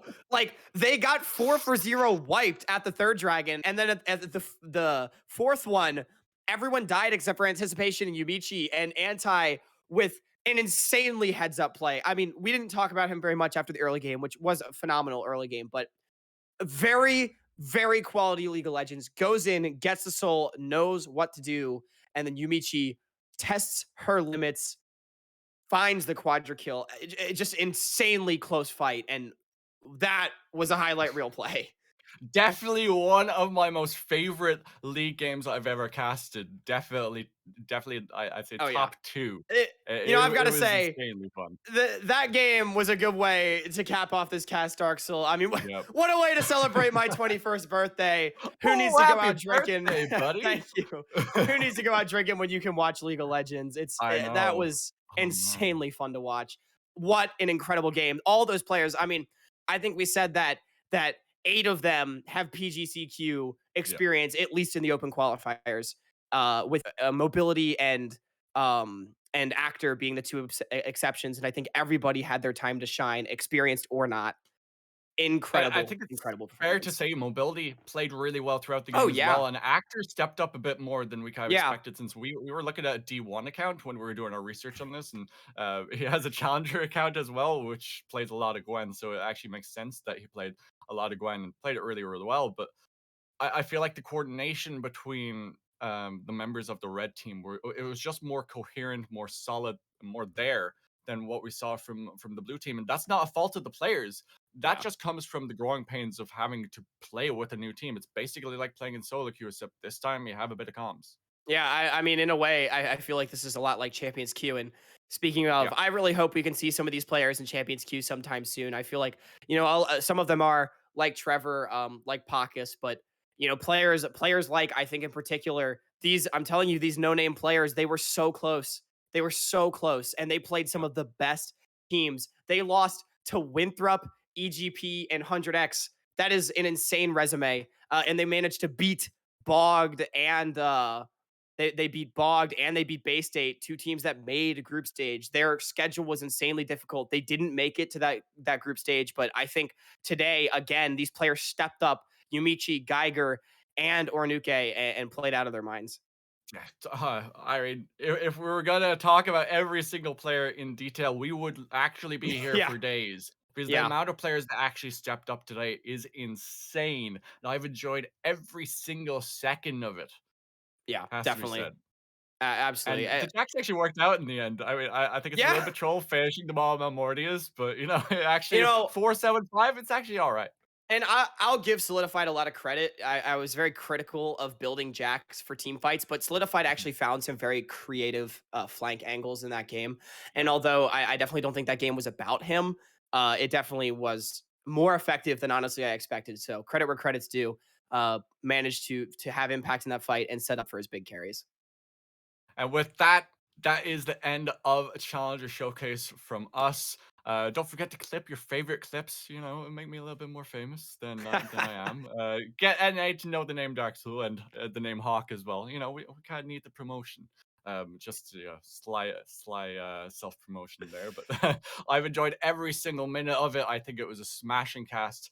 Well, at least from my side, it felt like a really good cast. I hope you really enjoyed it at home, and I hope you enjoyed it as well, Hawk, because it was our first time casting together. Hopefully, we can get to cast together again in the future. But it's been immense fun casting some of the amateur talent coming out from NA, and a lot of these challenger players, I think, in the future can reach really high highs, and I'm really, really looking forward to seeing them hit those highs.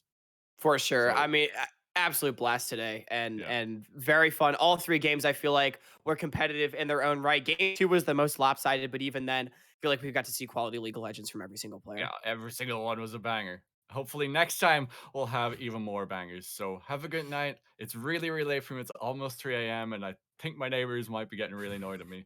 But I've enjoyed it anyway, so I really don't care. So have a good night. We'll see you all very soon.